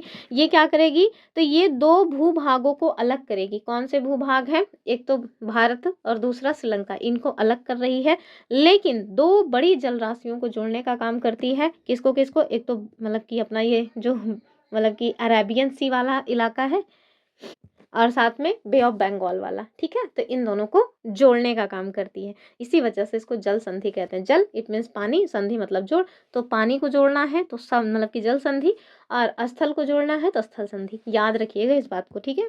तो पाक स्टेट स्थल संधि है कि जल संधि, कमेंट करके बताइए, क्योंकि अभी इतना रामायण बाँचे हैं हम। चलिए आगे। और अगला जो क्वेश्चन है वो क्या है, कल किसी ने वीडियो में कमेंट किया था कि मैम जब आप हंसती हैं तो नींद खुल जाती है। मुझे लगता है कि मेरी हंसी इतनी भयानक है कि बेचारी की नींद खराब हो जाती है, तो इस वजह से मैं प्रयास कर रही हूँ कि क्लास में मैं हंसूँ ना, पर मेरी आदत है हंसते हुए बोलना, हंसते हुए पढ़ाना, तो उस हैबिट का क्या ही कर सकते हैं। चलिए यहाँ देखिए आपसे क्या कह रहे हैं कि निम्न सूचीबद्ध लक्षणों ए बी सी के आधार पर वन के प्रकार की आपकी पहचान करनी है, ठीक है। तो क्लास 7 का ये चैप्टर नंबर 7 या 8 है, जो मैंने अभी 2-3 दिन पहले ही करवाया हुआ है, अगर आप लोगों ने डिटेल में देखा होगा तो यहाँ पे आपसे क्या कह रहे हैं कि आपको ना कुछ लक्षण दिए गए हैं, आगे चल के बताना है कि किस प्रकार के वनों की ये बात हो रही है। कह रहे हैं कि इन वनों को मानसूनी वन भी कहा जाता है, तो ये अपने आप में ही एक क्वेश्चन है। इन वनों को मतलब मानसूनी वन कहा जाता है, तो कौन सा वो वन है जिसको मानसूनी कहते हैं, मैंने बताया हुआ था कि किसको मानसूनी वन कहा जाता है। फिर देखिए कह रहे हैं कि इन वनों में महत्वपूर्ण पेड़ जैसे साल, सागौन, पीपल, नीम और शीशम मिल जाते हैं, तो ये भी आपको याद रखना है, ठीक है। फिर कह रहे हैं कि ये जो मतलब कि क्षेत्र है या ये जो वन है ये आपको एमपी में, यूपी में, बिहार, झारखंड, छत्तीसगढ़, उड़ीसा और महाराष्ट्र के कुछ भागों में मिल जाएंगे। बताइए हम लोगों के यहाँ किस टाइप के पेड़ पौधे पाए जाते हैं, तो ध्यान रखिएगा ट्रॉपिकल डिसिडुअस फॉरेस्ट अर्थात उष्ण कटिबंधीय पतझड़ वन, और भारत देश के भीतर सर्वाधिक मात्रा में इसी टाइप के वन मिलते हैं, ये पॉइंट भी आपको याद रखना है। Option A is the correct answer of this question. ये देखिए यहाँ पे इसका व्याख्या वगैरह दिया है कि जो उष्ण कटिबंधीय पर्णपाती वन है इन्हीं को हम लोग मानसूनी वन कहते हैं, ठीक है। और यहाँ पे पाए जाने वाले जो वृक्ष हैं इसमें आपको साल मिलेगा, सागौन, नीम, शीशम और आम, महुआ सब आप कह सकते हैं। आगे देखिए कह रहे हैं कि ये जो वन है एमपी में, यूपी में, बिहार, झारखंड, छत्तीसगढ़, उड़ीसा, महाराष्ट्र के कुछ भागों में पाए जाते हैं। सामान्यतः यहीं के वो लोग हैं जो हमारे साथ जुड़े भी हैं, ठीक है। लेकिन जहाँ से भी लोग जुड़े अगर बता देना तो मुझे भी खुशी रहे कि हाँ कहाँ तक हमारी वीडियोज़ की रीच है। आगे देखिए भारत के अलावा भी ये वन पाए जाते हैं जैसे ऑस्ट्रेलिया और मध्य अमेरिका के बड़े हिस्से में। यहाँ देखिए कह रहे हैं कि उष्ण कटिबंधीय जो सदाबहार वन है इनको उष्ण कटिबंधीय वर्षा वन कहा जाता है। और इन वनों में किस तरह के वन मिलेंगे, जैसे रोजवुड मिल जाएगा, आबनूस, महोगनी आदि, ठीक है। अब देखिए सदाबहार, तो सदाबहार वन वो वन होते हैं जहाँ पे कभी भी ऐसा नहीं होता कि सारे के सारे पेड़ की जो पत्तियां हैं वो झड़ गई, अर्थात वहाँ पे ना हमेशा पत्तियां हरी भरी दिखेंगी। और उष्ण कटिबंधीय है अर्थात गर्म क्षेत्र में, और गर्म क्षेत्र टॉरिड जोन बताइए कहाँ से कहाँ तक पाया जाता है, कमेंट करके, ठीक है। मैंने इसको तो एनिमेशन से समझाया हुआ है, मतलब कि ना केवल मतलब वीडियो में बल्कि शॉर्ट्स भी बनाया हुआ है, ठीक है। आगे देखिए और हमारा जो अगला क्वेश्चन है वो आपसे क्या कह रहे हैं, देखिए इसी टाइप का क्वेश्चन 2020 में भी पूछा गया था और फिर से देखिए 2021 में पूछा गया है। कह रहे हैं कि वो कौन से घटक हैं जो जिनके अंतर के कारण किसी स्थान की प्राकृतिक वनस्पति की सघनता यानी डेंसिटी की बात हो रही है और साथ में प्रकार में परिवर्तन होता है, अर्थात वन जो है वो वहाँ पे नज़दीक नज़दीक होंगे कि दूर दूर होंगे उसकी बात हो रही है, यानी कि वनस्पति की सघनता यानी वनस्पति नज़दीक नज़दीक है, वहाँ पे बहुत घना बसा जंगल टाइप की बात है। और उस किस टाइप के वहाँ पे वन मतलब कि जंगल पाए जाएंगे, ये किस मतलब कि प्रकार भी, अर्थात ये कहें कि वो कौन सी चीज़ है जिस पे ये डिपेंड करता है, किस पे ये निर्भर करता है, बताना है आपको। पहला देखिए तापमान और नमी। दूसरा क्या है, अक्षांश और ऊंचाई। तीसरा देखिए ढाल और मिट्टी की मोटाई, मतलब मिट्टी के परत की मोटाई। और चौथा क्या है, पवन के बहने की दिशा। बताइए क्या इंपॉर्टेंट हो जाएगा। तो ध्यान रखिएगा इसके लिए ना, पवन के बहने की जो दिशा है वो महत्वपूर्ण नहीं है, अर्थात डी नहीं होगा। और डी यहाँ भी है, डी यहाँ भी है, तो इन दोनों को निपटा दीजिए। ए होना ही है, ठीक है, क्योंकि टेम्परेचर और नमी ये तो बहुत इंपॉर्टेंट है। अगर टेम्परेचर गर्म है तो वहाँ पे हो सकता है हो सकता है क्या, सच में ही सदाबहार वन पाए जाएंगे। जहाँ पे टेम्परेचर कम है वहाँ पे कैसे वन मिलते हैं, शंकुधारी मिलते हैं। तो जाहिर सी बात है ये तो है ही, तो ए तो होना ही चाहिए। और ए है तो ये तो है। फिर देखिए बी में क्या है, कह रहे हैं कि अक्षांश और ऊंचाई, ये भी बहुत इंपॉर्टेंट है। अब पता चल रहा है कि 0 डिग्री अक्षांश पे आप कह रहे हैं कि यहाँ पे जो है मतलब कि टुंड्रा प्रदेश की वनस्पतियां पाई जाएंगी, तो कैसे मिलेगा, तो ये गलत हो जाएगा ना। तो ये भी है, ठीक है, ये भी निर्भर करता है, तो ए और बी दोनों होना चाहिए। फिर उसके बाद क्या है, ढाल और मिट्टी के परत की मोटाई, तो हाँ ये भी इंपॉर्टेंट है। पता चल रहा है कि ढाल पे आप जा करके धान लगा रहे हैं तो कहाँ होगा, ढाल पे धान तो होगा नहीं, तो इस वजह से ये भी इंपॉर्टेंट है। इसका उत्तर हो जाएगा ऑप्शन ए बी सी, और ए बी सी कहाँ दिया है, ऑप्शन सी में यहाँ पे। आगे देखिए, तो ये हमने दिया हुआ है, इसको आप देखिएगा। मैं पीडीएफ ये वाली भेज दूंगी, ये दरअसल एक बुक की पीडीएफ है यूथ कंपटीशन की। तो मतलब 2021 का जो पेपर है ना वो मैं बहुत खोज रही थी पर मुझे मिल ही नहीं रहा था। 2020 का जो एग्ज़ाम 2021 में हुआ था वो पेपर तो मिल गया था, वो मैंने सॉल्व करा दिया। लेकिन जो 2021 में दिसंबर वाला पेपर हुआ था वो पेपर मिल नहीं रहा था कहीं पे, तो इस वजह से मजबूरी में बुक से सॉल्व कराना पड़ रहा है। और ऐसे ही आप देखिए जो 2022 का पेपर हुआ था, ठीक है, 2022 वो दरअसल ऑनलाइन हुआ था, तो उसके भी पेपर नहीं मिल रहे हैं। अगर किसी के पास वो पेपर हो तो आप मुझे पेपर मतलब भेज सकते हैं। अगर किसी के पास हो वो पेपर तो कमेंट करके बताइएगा, फिर मैं आपको बताऊंगी कहाँ पे आप भेज सकते हैं, तो फिर उसको उस तरह से सॉल्व कराएंगे। क्योंकि पेपर मिल नहीं रहा है, मैं बहुत कोशिश की पर मिला नहीं। और अक्सर यही होता है जो ऑनलाइन पेपर होता है, तो ओरिजिनल पेपर मिलना बहुत टेढ़ी खीर जैसी बात हो जाती है, ठीक है। आगे देखिए ये वाला क्वेश्चन भी मैंने करवाया हुआ है कि राइन घाटी और वॉसजेस पर्वत ये किसके एग्जाम्पल हैं, बताइए।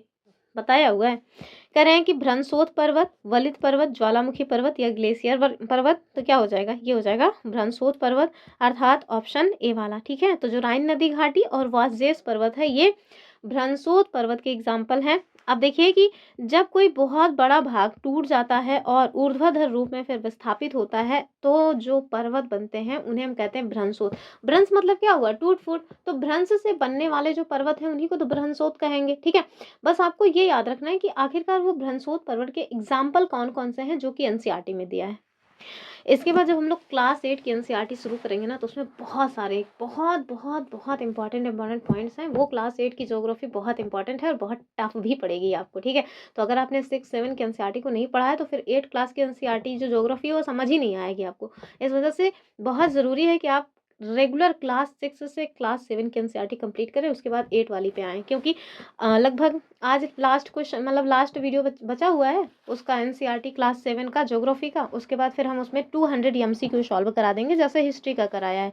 लेकिन अब समझ तभी आएगा जब आप जो है डिटेल में देखेंगे स्टार्टिंग से, ठीक है। चलिए आगे देखिए, यहाँ पे मैंने पहले भी बताया हुआ है कि ये जो भ्रंशोत पर्वत होते हैं, ठीक है, इसका जो ऊंचा उठा हुआ हिस्सा होता है इसे क्या कहते हैं, तो उठे हुए हिस्से को हॉस्ट या उत्खंड कहते हैं। वही जो नीचे धंसा हुआ हिस्सा होता है उसे हम लोग द्रोणिका या भ्रंश या इसी को ग्रैबेन भी कहा जाता है, ठीक है।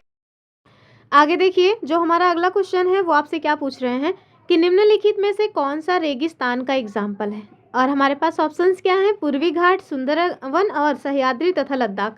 अब बहुत सारे लोग ना ये क्वेश्चन देख करके कहेंगे क्वेश्चन ही गलत पूछ लिया है, ऐसे कहाँ है, हमारे यहाँ तो थार का रेगिस्तान है और विश्व में सबसे बड़ा रेगिस्तान आपको सहारा का मिल जाएगा।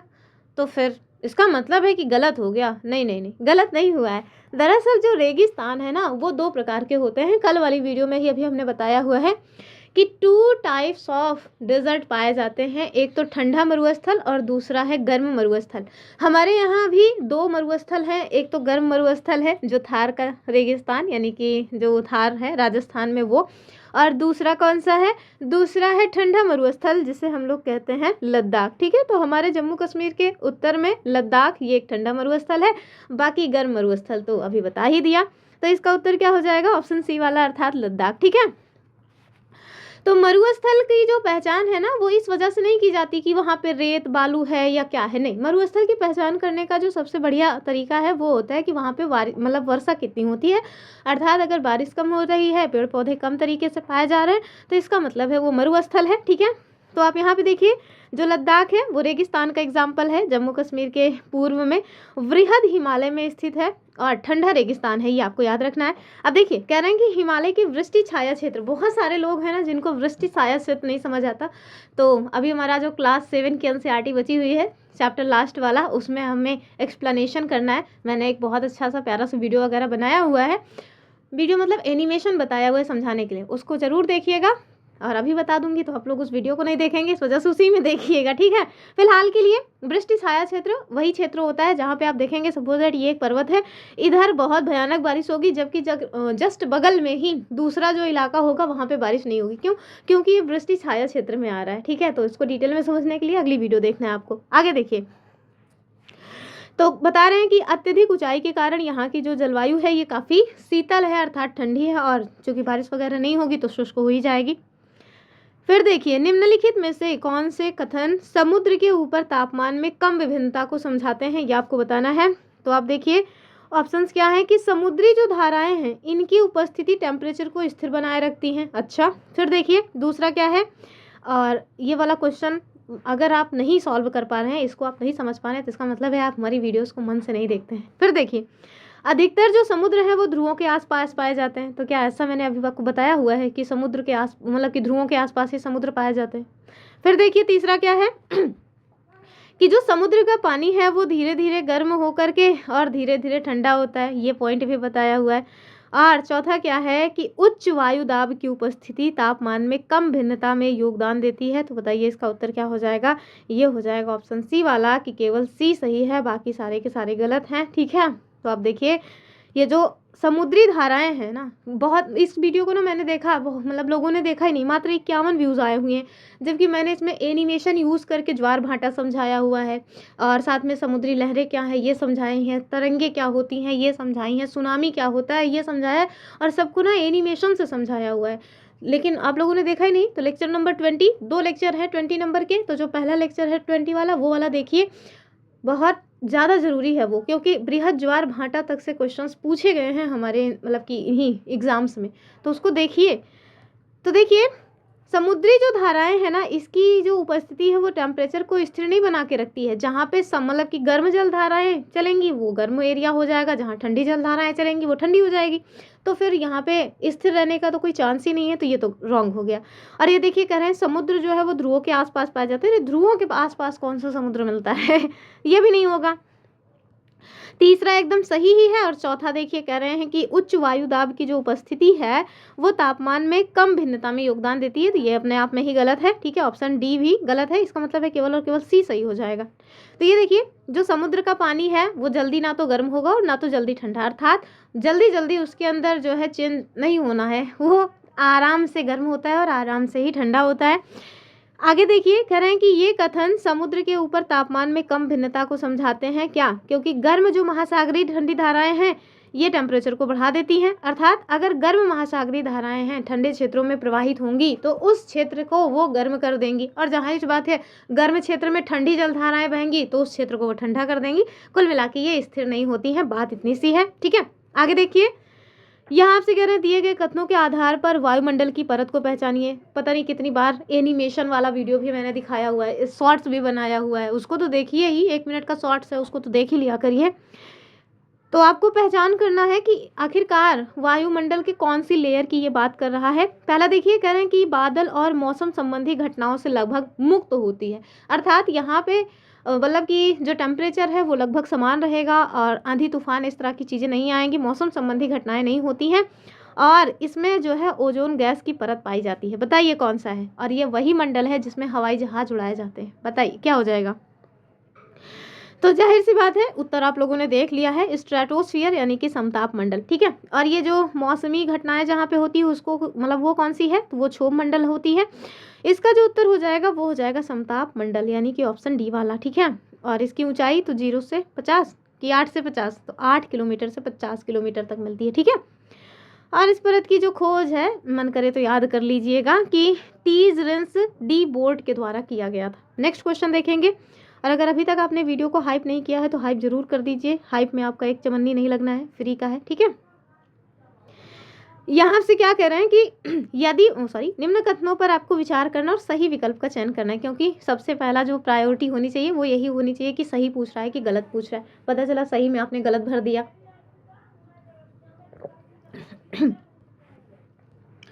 तो कह रहे हैं कि यदि वायुमंडल में वायु या वायुदाब उपस्थित ना हो तो मनुष्य जीवित नहीं रह सकता।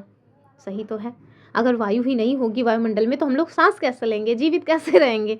फिर देखिए कह रहे हैं कि वायु हमारे शरीर पर उच्च दाब के साथ बल लगाती है और उसी तरह हमारा शरीर भी विपरीत बल लगाता है। बात तो सही है, ये भी सही है, दोनों ही बातें सही हैं।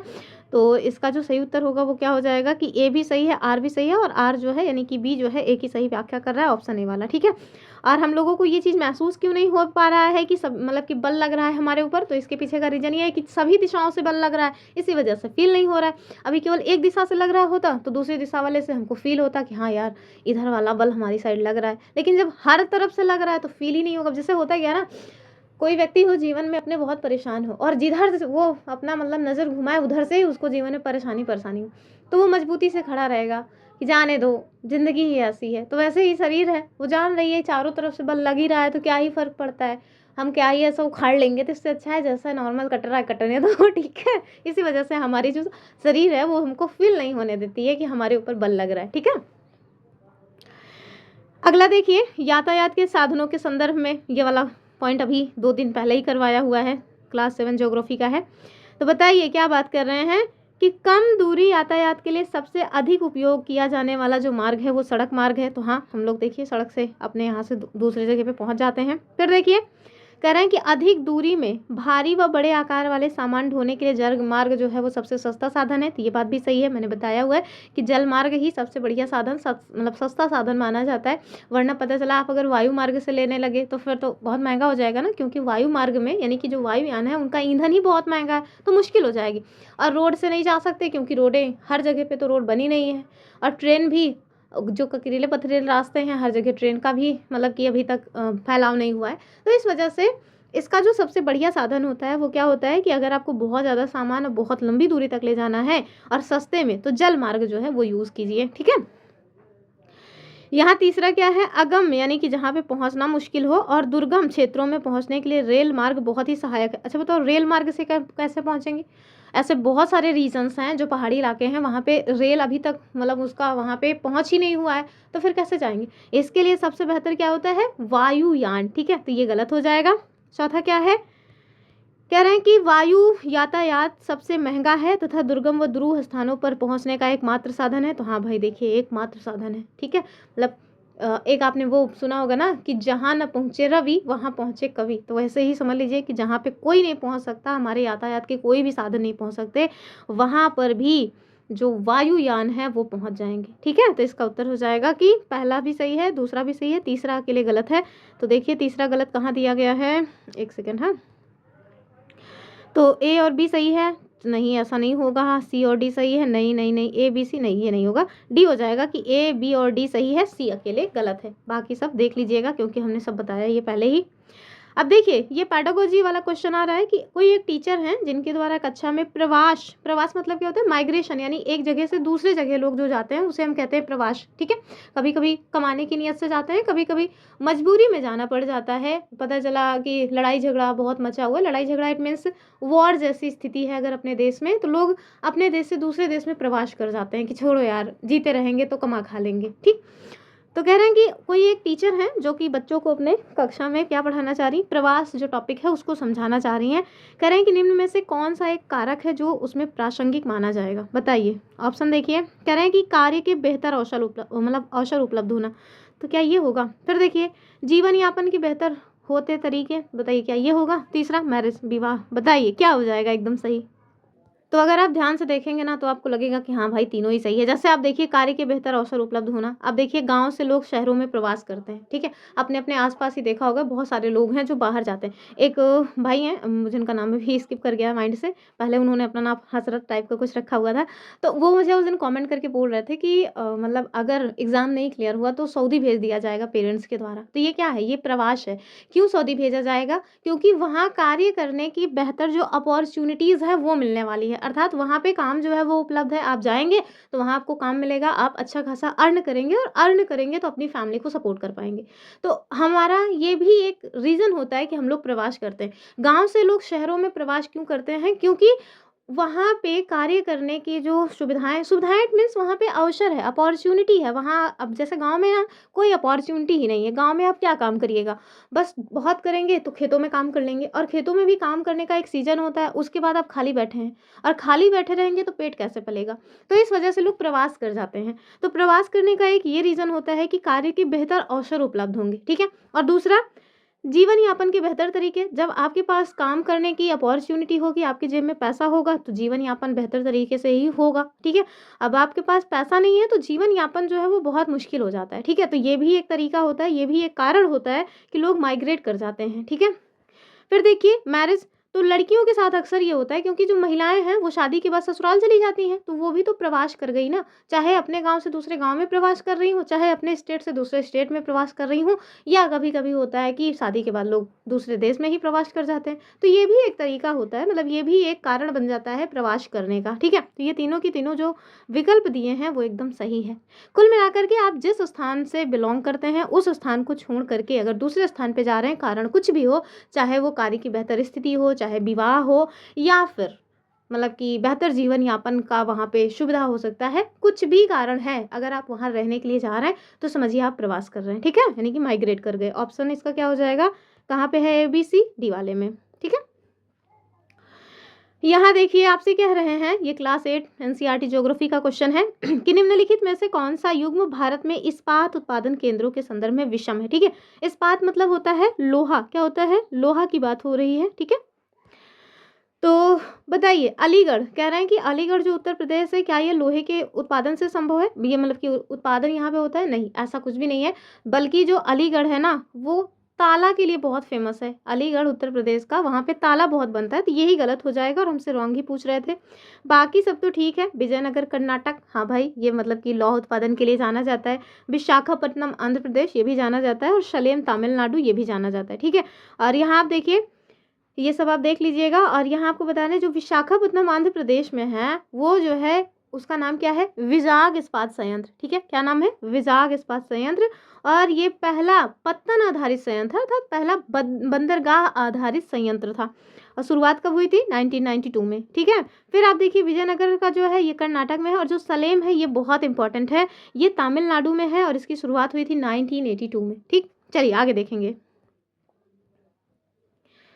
और हमारा जो नेक्स्ट क्वेश्चन है वो क्या है कि कथनों को आपको आराम से पढ़ के उत्तर चूज करना है। पहला, सेरीकल्चर विशेष रूप से निर्मित तालाबों में, पोखरों में मत्स्य पालन। अरे सरासर गलत है भैया, मछली पालन जो है ना वो सेरीकल्चर नहीं कहलाता है। दूसरा देखिए पिसीकल्चर, रेशम के कीटों का वाणिज्यिक पालन, ये भी गलत है। ये ना उल्टा सीधा कर दिया गया है, दोनों ही गलत है, तो आप इसको देख लीजिएगा कि दोनों गलत है, यानी A और B गलत है, ऑप्शन डी हो जाएगा। तो क्यों गलत है? यहाँ पे देखिए जो सेरीकल्चर है ना ये रेशम के कीट का पालन होता है, और वहीं आप देखें कि जो पीसी कल्चर है ये मछली पालन करने वाली जो प्रक्रिया है, जैसे आपने तालाब बनवाया, पोखर बनवाया और उसमें मछली पाल ली है, तो वो क्या कर रहे हैं? आप पीसी कल्चर कर रहे हैं, ठीक है? फिर देखिए कह रहे हैं कि भारत का वो कौन सा क्षेत्र है जिसमें भेड़ की पश्मीना ऊन मिलता है। पहली बात तो आप जानिए कि ये भेड़ नहीं है, ये बकरी है, ठीक है? और ये वही बकरी है जिसके बारे में कल मैं पूछ रही थी आपसे क्वेश्चन, और मुझे ध्यान ही नहीं आ रहा था, इसका नाम ही नहीं याद आ रहा था, पश्मीना, ठीक है? हालांकि मैंने लाइव चैट में बता दिया था कि पश्मीना है, लेकिन ध्यान रखिएगा कल माइंड में आ ही नहीं रहा था। मैं काफ़ी देर सोच रही थी कि आखिर क्या है उस बकरी का नाम, पर नहीं याद आया। और आप लोगों ने भी किसी ने कमेंट नहीं किया कि वो उस बकरी का नाम क्या है, लेकिन आज देखिए क्वेश्चन ही आ गया है कि वो कौन सी, मतलब कि वो कौन सा क्षेत्र है जहाँ की भेड़ से, भेड़ नहीं है ये बकरी है, पश्मीना ऊन निकलता है। तो याद रखिएगा ये लद्दाख हो जाएगा, ठीक है? क्या हो जाएगा? लद्दाख, ऑप्शन ए, ठीक? और यहाँ पे एक समूह पाया जाता है चांगथांग समूह, जो कि यायावर समुदाय के लोग हैं, अर्थात घूमने फिरने वाले मतलब कि पशुपालक जो लोग होते हैं वो अपने मतलब कि पशुओं को चराने के लिए यहाँ से वहाँ भटकते रहते हैं, तो उसी तरह के लोग हैं। ठीक, और आगे देखेंगे यहाँ आपसे क्या कह रहे हैं कि विभिन्न समुदायों के लोग विभिन्न प्रकार के अभिवादन करते हैं। ठीक है, अब जैसे कोई लोग, हम लोग क्या करते हैं, सीताराम बोल देते हैं, नमस्ते बोल देते हैं, नमस्कार बोलते हैं, या जय श्री सीताराम, राधे राधे, किसी भी तरह का अभिवादन कर देते हैं। ठीक है, वैसे ही आप देखिए मुसलमानों में भी हम लोगों के यहाँ, चूँकि बहुत सारे मुसलमान हैं, तो अस्सलाम वालेकुम, वालेकुम अस्सलाम और खुदा हाफिज़, इस तरह का अभिवादन करते हैं। अब मैं बहुत डिटेल में नहीं जानती हूँ कि किसका क्या अर्थ होता है, लेकिन चूँकि हमारे यहाँ जो डॉक्टर भैया हैं ना वो मुसलमान है, तो जब भी होता है वो आते जाते रहते हैं, तो सब उनसे करते रहते हैं, इस वजह से मैंने देखा हुआ है। और साथ में ऐसे ही सत श्री अकाल आप देखिए जो पंजाबी लोग हैं वो लोग बोल देते हैं, और भी बहुत सारे लोग हैं जो अपना अपना तरह का अभिवादन करते हैं। ठीक है, तो ये जो आप मतलब तरह तरह का अभिवादन देख रहे हैं, ये क्या दर्शा रहा है सोसाइटी में, कि हमारा जो सोसाइटी है वो किस तरह का है। क्या केवल और केवल एक ही कल्चर को फॉलो कर रहा है? तो जाहिर सी बात है बिल्कुल भी नहीं, एक ही कल्चर को फॉलो नहीं कर रहा है। और क्या ये सोशलिज्म का एग्जाम्पल है? नहीं नहीं, सोशलिज्म का एग्जाम्पल नहीं है। धर्मनिरपेक्ष नहीं, ये भी नहीं होगा। अब देखिए कि सबसे बेहतर इसका जो उत्तर हो जाएगा ना, वो हो जाएगा डाइवर्सिटी। ठीक है, यानी कि एक ही एरिया में रहने वाले लोग विभिन्न तरह के अभिवादन कर रहे हैं, इट मीन्स वो जो समाज है वो काफ़ी डाइवर्स है। ठीक है, तो इसका उत्तर हो जाएगा डाइवर्सिटी। और ये कहाँ से पूछा गया है? तो क्लास 6 चैप्टर नंबर 1 पॉलिटी से, जो कि मैंने एकदम डिटेल में कराया है। आगे देखिए अगला क्वेश्चन, और हमारा जो नेक्स्ट क्वेश्चन है, क्या कह रहे हैं कि निम्नलिखित कथनों को ध्यान से पढ़ना है, तो ध्यान से ही पढ़ना चाहिए हमेशा। देखिए, कह रहे हैं कि राज्य का प्रमुख राज्यपाल होता है, एकदम सही बात है। अब इस राज्य का मतलब समझ रहे हैं, स्टेट की बात हो रही है। अगर वैसे आप राज्य की बात करेंगे जो 4 तत्वों से मिलकर के बनता है, तो वो किसी ना किसी कंट्री को डिनोट करने के लिए होता है एग्जैक्टली, और ऐसी कंट्री जो संप्रभु हो, तो उसकी बात नहीं हो रहा है। जैसे यूपी, एमपी, इस तरह के जो स्टेट्स हैं ना भारत देश में, उसकी बात हो रहा है। तो एकदम सही बात है कि किसी स्टेट के जो प्रमुख होते हैं वो कौन होते हैं? राज्यपाल। दूसरा देखिए, कह रहे हैं कि जो राज्यपाल को अपॉइंट किया जाता है, यानी कि राज्यपाल की जो नियुक्ति होती है वो राज्य सरकार के द्वारा होती है, और यह सुनिश्चित करने के लिए कि राज्य सरकार संविधान के नियम के अनुसार कामकाज करे। यही गलत हो जाएगा। क्यों? क्योंकि जो राज्यपाल होते हैं ना वो संवैधानिक प्रमुख होते हैं, केंद्र के प्रतिनिधि होते हैं, अर्थात केंद्र के द्वारा इनको अपॉइंट किया जाता है।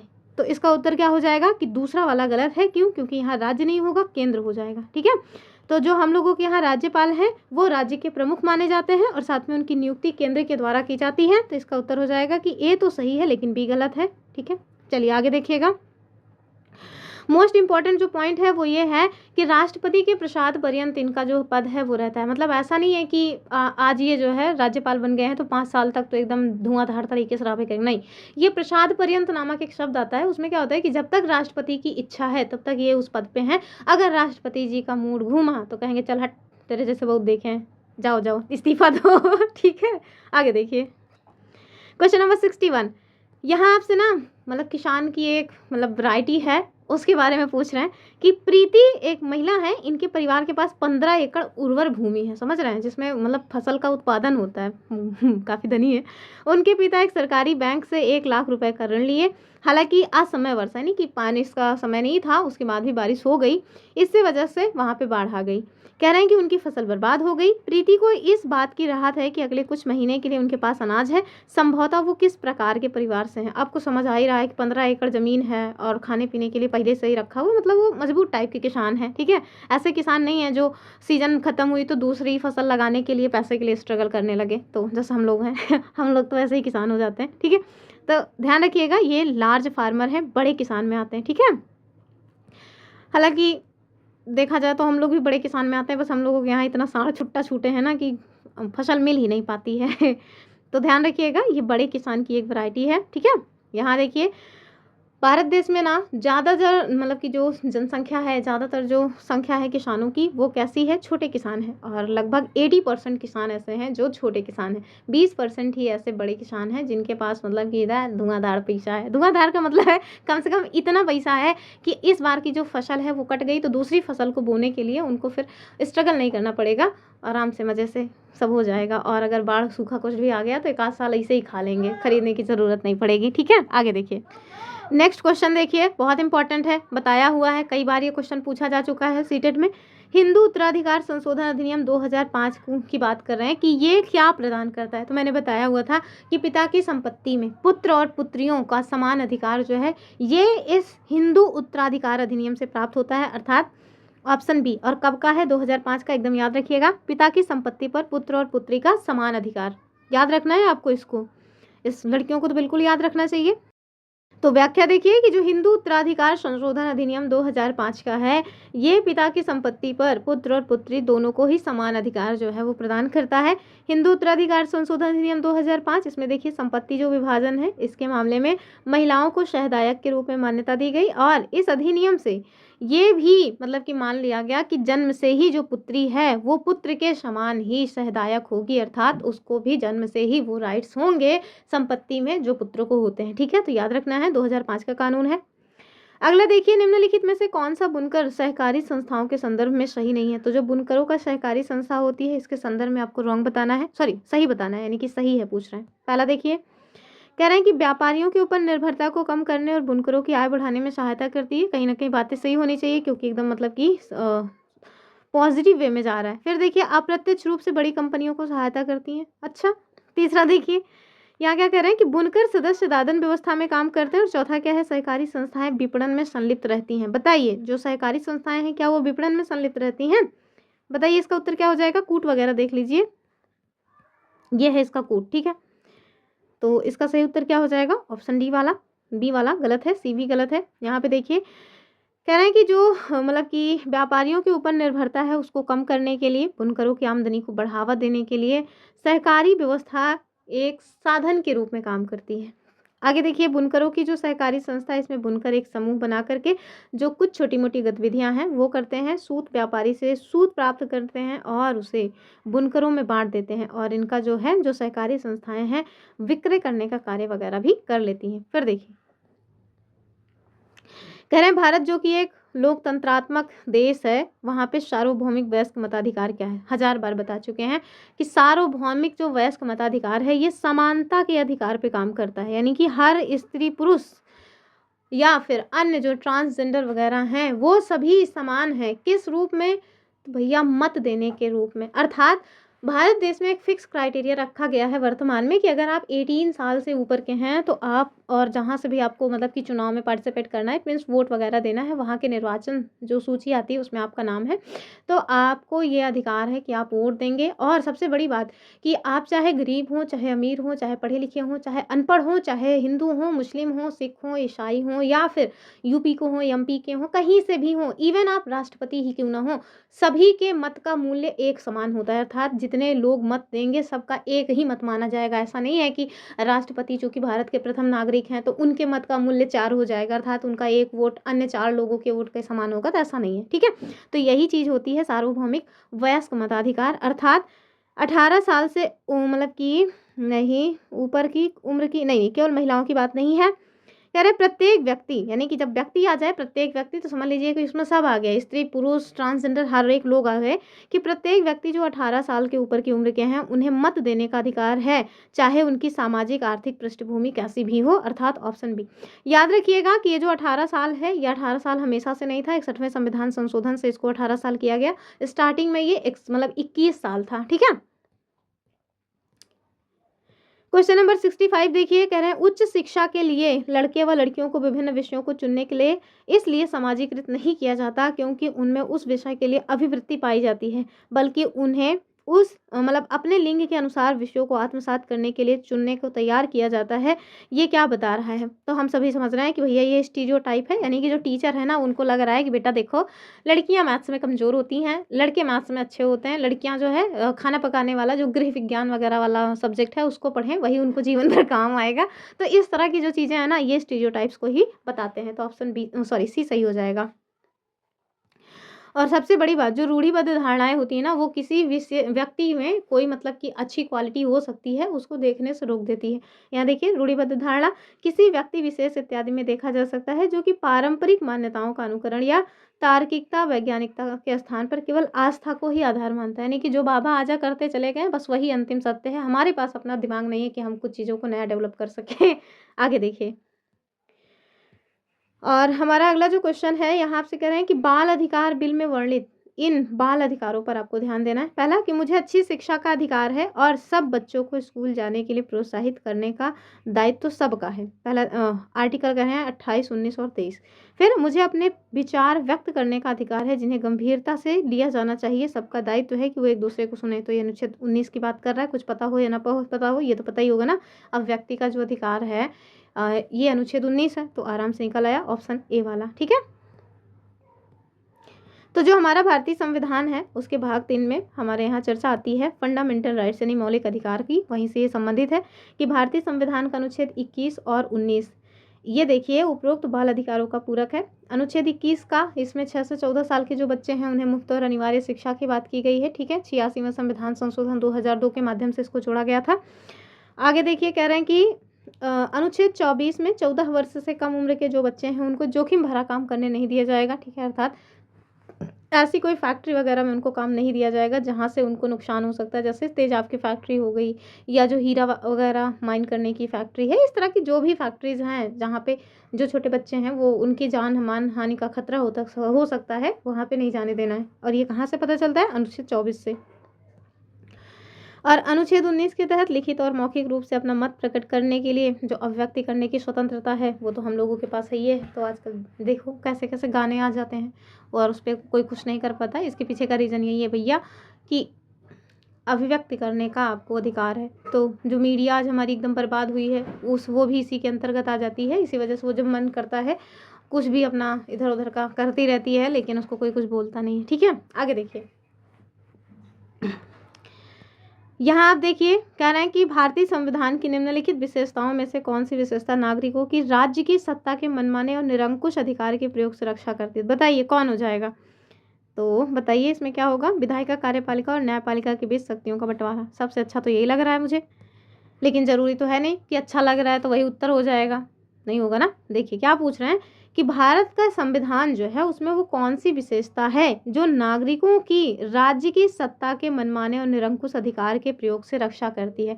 अर्थात वो कौन सा मतलब कि भारत देश के संविधान के द्वारा दिया गया मजबूत दस्तावेज है, उस दस्तावेज का वो कौन सा पार्ट है जो आपको सुरक्षित रखता है राज्य के निरंकुशता से? बताइए क्या हो जाएगा? तो भैया ये हो जाएगा फंडामेंटल राइट्स। ठीक है, तो नागरिकों के राज्य के खिलाफ जो दावे हैं ना वो आपको देखने को मिलते हैं मतलब फंडामेंटल राइट्स से, अर्थात मौलिक अधिकार से। यानी कि ये बहुत मजबूत चीज़ है। तो इसका उत्तर हो जाएगा ऑप्शन बी वाला। ये देखिए जो राष्ट्रवादी हैं उनका ये विचार था कि स्वतंत्र भारत में जो राज्य की सत्ता है उसका दुरुपयोग से बचने के लिए कुछ ऐसे अधिकार होने चाहिए जो कि कोई छीन ना सके। मौलिक अधिकार कहाँ पे हैं? तो भाग 3 में है, पहले ही बताया हुआ है। ये देश के सभी नागरिकों को राज्य की सत्ता के मनमाने और निरंकुश इस्तेमाल से बचाते हैं। याद रखना है आपको, वरना पता चला कि आप गए मतलब कि धरना प्रदर्शन करने और गवर्नमेंट ने लाठीचार्ज कर दिया, चलो अंदर चलो, यहाँ धरना प्रदर्शन क्यों कर रहे हो? तो भाई आप कह सकते हो अनुच्छेद 19 के तहत हमें धरना प्रदर्शन करने का अधिकार है और फंडामेंटल राइट्स है, सरकार कुछ नहीं कर सकती। ठीक है, आगे देखिए तो निरंकुशता कुल मिलाकर के ना होने पाए इसको बचाने के लिए फंडामेंटल राइट्स मिले हुए हैं।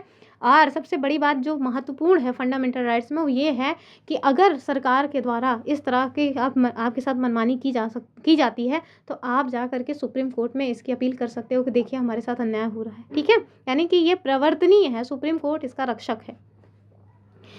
आगे देखिए इस तरह संविधान राज्य और अन्य व्यक्तियों के समक्ष व्यक्तियों के अधिकारों की रक्षा करता है। और जो हमारा भारतीय संविधान का भाग 3 है उसी में अनुच्छेद 12 से 35 तक मूल अधिकारों का जो वर्णन है वो किया गया है। ठीक है, टोटल 6 प्रकार के मूल अधिकार मिले हुए हैं, पहले 7 थे, अब केवल 6 बचे हैं। क्यों? क्योंकि 44वां संविधान संशोधन हुआ और उसके तहत जो मतलब कि राइट टू प्रॉपर्टी था उसको यहाँ से हटा दिया गया है। ठीक है, क्लास 8 NCERT पॉलिटी में ये सारे सेगमेंट्स दिए हुए हैं, वहाँ हम लोग डिस्कस करेंगे। हम जल्दी ही क्लास 8 पे पहुँचेंगे, अभी तो 7 ही है। फिर देखिए जिन लोगों को ना पता हो कि हमारी क्लासेस कब होती हैं तो 6 PM, ठीक है, डेली 6 PM पे होती हैं। अगला जो क्वेश्चन है वो आपसे क्या पूछ रहे हैं कि यदि न्यायपालिका it means supreme court, high court जो भी है, मतलब न्यायपालिका ही सुप्रीम कोर्ट भी है और हाई कोर्ट भी है। कह रहे हैं कि यदि न्यायपालिका को लगता है कि संसद के द्वारा पारित किया गया कोई कानून संविधान के आधारभूत ढांचे का उल्लंघन कर रहा है तो उसे रद्द करने के लिए उसके पास कौन सा अधिकार है ये आपको बताना है। तो भाई ये न्यायिक समीक्षा है, यानी कि जुडिशियल रिव्यू है। ठीक है, ऑप्शन बी सही हो जाएगा। तो संविधान की व्याख्या करने का जो अधिकार है ये मुख्य रूप से क्या किसके पास है? न्यायपालिका। संविधान का रक्षक, संविधान का गार्डियन, ये सब कहलाता है न्यायपालिका, ठीक है। और यदि न्यायपालिका को ऐसा लगा कि जो संसद है उसके द्वारा जो भी कानून पारित किया गया है वो जो कानून है वो संविधान के मूल ढांचे के विरुद्ध है, तो फिर सुप्रीम कोर्ट क्या कहेगा कि बस करो, बहुत हुआ तुम्हारा। और इस प्रक्रिया को क्या कहा जाता है? जुडिशियल रिव्यू, यानी कि न्यायिक समीक्षा, ठीक है। और ये आप ध्यान रखिएगा, ये जो आधारभूत ढांचा है ना, ये एग्जैक्टली हमारे संविधान में कहीं पर लिखा नहीं है। एक केस आया था केशवानंद भारतीवाद, ठीक है। कौन सा? केशवानंद भारतीवाद आया था। केशवानंद भारती जो कि केरल के मठाधीश थे, केशवानंद भारती जी, जिनकी मृत्यु हो गई है 2020, 21, 22 के आसपास, मुझे एग्जैक्ट याद नहीं है। तो उनके द्वारा जो है अपनी प्रॉपर्टी, अपने मठ की जो संपत्ति है उसको बचाने के लिए जो है ये अपील वगैरह की गई थी, और उसी में ये आया था फैसला कि मतलब कि मूल ढांचे वाला। और उसमें ये कहा गया था कि जो हमारी संसद है, क्योंकि केवल संसद ही है जो संविधान में परिवर्तन करती है, राज्य की जो विधानमंडल है उनके पास ये राइट्स नहीं होते हैं कि वो कानून में मतलब कि जो हमारा संविधान है उसमें कुछ भी परिवर्तन करें, नहीं, केवल संसद के पास है, नहीं पार्लियामेंट के पास है। तो उसी केस में ये कहा गया था कि जो पार्लियामेंट है वो हमारे संविधान के किसी भी भाग में कहीं पर भी संशोधन कर सकती है, बशर्ते वो जो संविधान का मूल ढांचा है वो नहीं खराब होना चाहिए, ठीक है। तो कुल मिला के इतनी सी बात है। और मूल ढांचे में क्या आएगा ये उन्होंने नहीं बताया। उन्होंने कहा कि जैसे जैसे मामले आते जाएंगे उन मामलों में हम आपको बताते चलेंगे कि वो कौन सी चीज़ें हैं जो हमारे संविधान के बेसिक स्ट्रक्चर में आते हैं, यानी कि संविधान की वो नींव है। जैसे सेकुलरिज्म, ठीक है, जैसे धर्मनिरपेक्षता जो है वो हमारे संविधान की नींव है, उसे हिलाने की जो बात की जाती है वो सरासर गलत है। वो फिर जो हमारा मूल ढांचा है वही खराब हो जाएगा। तो भारत देश हिंदू राष्ट्र बनेगा कभी? संविधान की चलेगी तो कभी नहीं बनेगा, ठीक है। चलिए आगे। अगला जो क्वेश्चन है ये क्या कह रहे हैं कि निम्नलिखित में से कौन सा विकलांग व्यक्तियों के लिए बनाए गए विकलांगता अधिनियम 2016 के संदर्भ में सही नहीं है? रॉन्ग बताना है। पहला देखिए, कह रहे हैं सरकार विशेष स्कूलों में विकलांग बच्चों की शिक्षा को प्रोत्साहित करती है, तो सही नहीं है पूछ रहे हैं। अच्छा, कह रहे हैं समाज में पूर्ण भागीदारी के लिए विकलांग व्यक्तियों को भी समान अधिकार प्राप्त है, एकदम सही बात है। केंद्र सरकार को विकलांग व्यक्तियों के लिए उच्च शिक्षा संस्थानों में जो 10% आरक्षण है वो दिया जाना चाहिए, ठीक तो है। फिर देखिए लास्ट क्या है कि केवल केंद्र सरकार के ऑफिस तथा संस्थानों को पहुंच योग्य बनाना तथा उनमें रैंप यानी ढलान बनाए जाने चाहिए। केवल आ गया है, कुछ तो सोचने लायक बात है। लेकिन इससे भी ज़्यादा जो अजीब है वो कौन सा है? वो पहला वाला स्टेटमेंट है, ठीक है। और वो देखिए क्या कह रहा है, कह रहे हैं कि एक सेकंड, क्या हो गया, कि सरकार विशेष विद्यालयों यानी कि जो विशेष शिक्षण वाले विद्यालय होते हैं केवल उन्हीं में विकलांग बच्चों की शिक्षा को प्रोत्साहित करे। तो ऐसा तो नहीं है ना। हमारा जो मतलब कि राइट टू एजुकेशन एक्ट है वो तो समावेशी शिक्षा यानी इंक्लूजन एजुकेशन की बात करता है ना, कि इंक्लूसिव एजुकेशन होना चाहिए, यानी कि सभी बच्चों को समान रूप से शिक्षा का अधिकार होना चाहिए। और जो मतलब दिव्यांग बच्चे हैं या विशेष आवश्यकता वाले बच्चे हैं उनको भी समान रूप से जो मतलब नॉर्मल बच्चे हैं उनके साथ पढ़ाई का अधिकार होना चाहिए। तो इसका जो ज़्यादा अच्छा उत्तर होगा ना ये ए वाला हो जाएगा कि यही इन्होंने गलत दिया है, ठीक है। डी भी एक बार गलत लग सकता है लेकिन वो सही है। चलिए आगे देखें, क्वेश्चन नंबर 70 क्या कह रहा है, ये ज्योग्राफी से क्वेश्चन है। अगले क्वेश्चन में आपसे क्या कह रहे हैं कि निम्नलिखित में से किसे 1984 की भोपाल गैस त्रासदी का एकदम सही वर्णन माना जाएगा? तो ये जो भोपाल गैस त्रासदी है इसमें आप देखेंगे 1984 में भोपाल में एक मतलब कि कंपनी थी कीटनाशक बनाने वाली, उसी में ये MIC यानी मिथाइल आइसोसाइनेट जैसा एक मतलब कि बहुत ही खतरनाक रसायन लीक हुआ था, जिसकी वजह से हजारों की संख्या में वहाँ पे लोग मारे गए थे, ठीक है। लोग सो रहे थे, सोते सोते ही मर गए, ठीक है। किसी को पता भी नहीं चला कि आखिर हुआ तो क्या हुआ। बाद में फिर खोजबीन हुई, पता चला कि ये जो गैस है इसका लीकेज हुआ था। तो यही वाली क्वेश्चन, यही वाला घटना है। कह रहे हैं कि संपीड़ित प्राकृतिक गैस यानी CNG प्लांट में विस्फोट हुआ था, तो ऐसा तो नहीं है। अभी मैंने बताया मिथाइल आइसोसाइनेट जो है उससे उसका रिसाव हुआ था, तो ये भी नहीं है। गोदाम वगैरह ये भी नहीं है। ये देखिए कीटनाशक का उत्पादन करने वाले एक प्लांट में जहरीली गैस का रिसाव हुआ था, और वो गैस कौन सी थी? MIC। देखिए दो चीज़ें आएंगी, अभी यहीं पे दिया गया है, यहाँ पे देखिए मिसाइल आइसोसाइनाइड दिया गया है, ठीक है। अब अगर दोनों विकल्प है मिसाइल आइसोसाइनेट और दूसरा है मिथाइल आइसोसाइनाइड, तो आप प्रेफर किसको करेंगे? मिथाइल आइसोसाइनेट को, ठीक है। ध्यान से सुनिएगा वरना पता चला कल को फंस जाए कहीं, ठीक है। तो इसका उत्तर हो जाएगा ऑप्शन डी वाला। और ये काम क्या करती थी तो मैंने बता दिया कि भाई इनके द्वारा जो है प्लास्टिक बनाया जाता था और साथ में कीटनाशक बनाया जाता था। और ये जो मिथाइल आइसोसाइनेट है ये एक ऐसी गैस है जिसका कोई कलर नहीं होता है, और इसका जो यूज़ है वो कहाँ किया जाता है? तो कीटनाशक के रूप में। फिर देखिए इतिहास से क्वेश्चन बना है कि इतिहास के किस भाग को एक विशेष स्तर पर पढ़ाना है, ये निर्भर करता है। किस पे निर्भर करता है ये आपको बताना है। क्या ये जो है इतिहास के अवसर पर, स्वभाव पर, या फिर लक्ष्यों और उद्देश्यों पर, या फिर इतिहास की मान्यताओं पर? बताइए। तो ज़ाहिर सी बात है भाई कि ये इसके इतिहास के लक्ष्य और उद्देश्यों पर ही निर्भर करेगा, ऑप्शन सी। ठीक है, तो वहाँ पे आप देख सकते हैं फॉर एग्जांपल दिया गया कि अगर 1857 के स्वतंत्रता संग्राम की बात की जाए तो इसमें भारतीय अंग्रेजी सरकार से पराजित हुए। ठीक है, समझ आ रहा है कि नहीं? भारत में जो 1857 की क्रांति हुई थी उसमें क्या हुआ था, अंग्रेजों ने विजय प्राप्त कर ली थी और जो मतलब कि हमारे यहाँ के क्रांतिकारी थे वो पराजित हुए थे अंततः। वही बात बता रहे हैं, कह रहे हैं कि आज के समय में हम अपनी सुरक्षा को लेकर उस संग्राम से सीख सकते हैं। जैसे कि चाइना के जो सामान है, देखिए चाइना पे निर्भरता कैसे बढ़ती जा रही है हम लोगों की। कहीं ऐसा ना हो कि आने वाले टाइम पीरियड में हम लोग चाइना के गुलाम बन जाएं कि भाई चाइना अगर हमें चीज़ें देगा तब तो हमारा काम चलेगा, वरना तो हम लोगों का गुजर बसर ही नहीं होगा। तो वो चीज़ें हैं कि आप अपने पिछले हिस्से को, यानी कि आपके इतिहास में जो घटनाएं हुई हैं उसको आज के जो घटनाएं हैं उनसे जोड़ करके देखिए। वही चीज़ यहाँ बता रहे हैं, कह रहे हैं कि उस संग्राम से हम यह सीख सकते हैं कि जो बिखरी हुई शक्तियां हैं वो एकजुट शक्ति का मुकाबला नहीं कर सकती। और यही हुआ था भारत देश में ना, सारे लोग अपने अपने क्षेत्र के लड़ रहे थे, कोई लोग भारत देश के लिए नहीं लड़ रहा था। इसी वजह से जो एक मजबूत और पावरफुल मतलब ब्रिटिश सरकार थी उससे सब पराजित हो गए। क्वेश्चन देखिए, यहाँ आपसे कह रहे हैं कि राष्ट्रीय पाठ्यचर्या रूपरेखा 2005 के अनुसार माध्यमिक स्तर पर सामाजिक विज्ञान पढ़ाने का जो प्राथमिक उद्देश्य है वो क्या होता है? तो माध्यमिक स्तर की बात हो रहा है, यानी 6 to 8 वाले क्लास के जो बच्चे हैं उनकी बात हो रही है। पहला देखिए, कह रहे हैं छात्रों को उनकी रुचियों और भावों को जांचने में सहायता देना ताकि वे यूनिवर्सिटी स्तर पर सही कोर्स या व्यवसाय का चयन कर सके। तो क्या ये बात होती है? कुछ अजीब नहीं लग रहा? ये नहीं होता भाई। राष्ट्र के समक्ष जो सामाजिक आर्थिक चुनौतियां हैं ना, उसकी जो समझ है वो डेवलप होगी अगर आपने उनको इन सारी चीज़ों के बारे में पढ़ाया तो। ये तो ठीक है। तो किस तरह का है, और भी है दरअसल कूट में है तो और देख लेते हैं। तो बी तो होना चाहिए। ठीक है, तो पहले जो है क्या करेंगे, कूट में चल के देखेंगे कि बी कहाँ दिया गया है।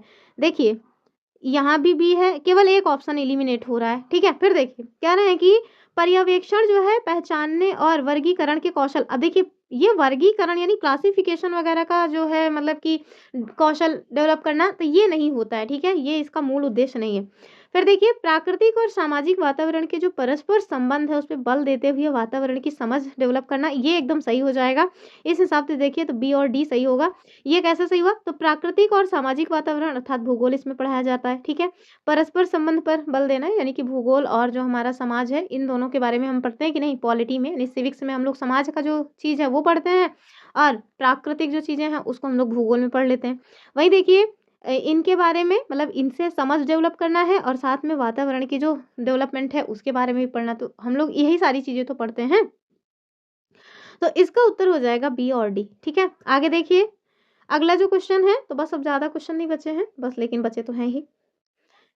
कह रहे हैं कि छात्रों को मानचित्रण की प्रारंभिक शिक्षा देने के लिए आप मतलब क्या चीज़ पढ़ाना स्टार्ट करेंगे? तो ये ना डायरेक्ट बन जाता है क्वेश्चन कि मानचित्र के लिए क्या-क्या चीज़ें उपयोगी हैं। तो ध्यान रखिएगा, मानचित्र अगर आपको समझाना है तो कम से कम 3 चीज़ें बच्चों को समझानी होगी। जैसे उन्हें दिशाओं का ज्ञान होना चाहिए। अब आप पता उन्हें बताए ही नहीं कि पूरब कौन-सा है, पश्चिम कौन-सा है, उत्तर कौन-सा है, दक्षिण कौन-सा है, नॉर्थ ईस्ट, नॉर्थ वेस्ट या फिर नॉर्थ मतलब साउथ वेस्ट या साउथ ईस्ट। अगर उन्हें यही नहीं पता है तो फिर आप मैप में उन्हें कैसे बताएँगे कि भारत के नॉर्थ ईस्ट में कौन से रीजन्स हैं। तो भाई मैप को समझाने से पहले ना सबसे पहले आप उन्हें दिशाओं का ज्ञान कराइए। उसके बाद उन्हें मापदंड बताइए कि स्केलिंग कैसे की जाती है, कैसे हम लोग मापते हैं कि कौन-सा इलाका कितना दूर, कितना पश्चिम में है, ठीक है? और साथ में चिन्हों को समझाइए। पता चला आप मैप तो पढ़ा रहे हैं, उन्हें बताया ही नहीं कि भूरा कलर जो है वो पठार को दर्शाता है, नीला जो है वो पानी को दर्शाता है, तब भी दिक्कत हो जाएगी। तो ये तीनों चीज़ ना आपको बहुत ज़रूरी है कि आप बच्चों को बताएँ, ठीक है? आगे देखेंगे हम लोग। अगला क्वेश्चन देखिए, क्वेश्चन नंबर 74, और इसमें क्या कह रहे हैं? कह रहे हैं कि जल के विषय में पढ़ाते हुए अध्यापक एक लड़की की जो घर पर कई प्रकार से जल का बचाव करती है उसकी कहानी सुनाता है। तो ये जो तरीका है ये अध्यापक के द्वारा कौन सा तरीका कहलाएगा कि वो भाई जल के संरक्षण के लिए कौन सा तरीका अपना रहे हैं बच्चों को समझाने के लिए? पहला देखिए कह रहे हैं नैरेटिव अप्रोच। तो कहा जाता है ना कि एक तरह का नैरेटिव फैलाना है, तो यही अच्छा हो जाएगा, सबसे बढ़िया यही माना जाएगा, ठीक है।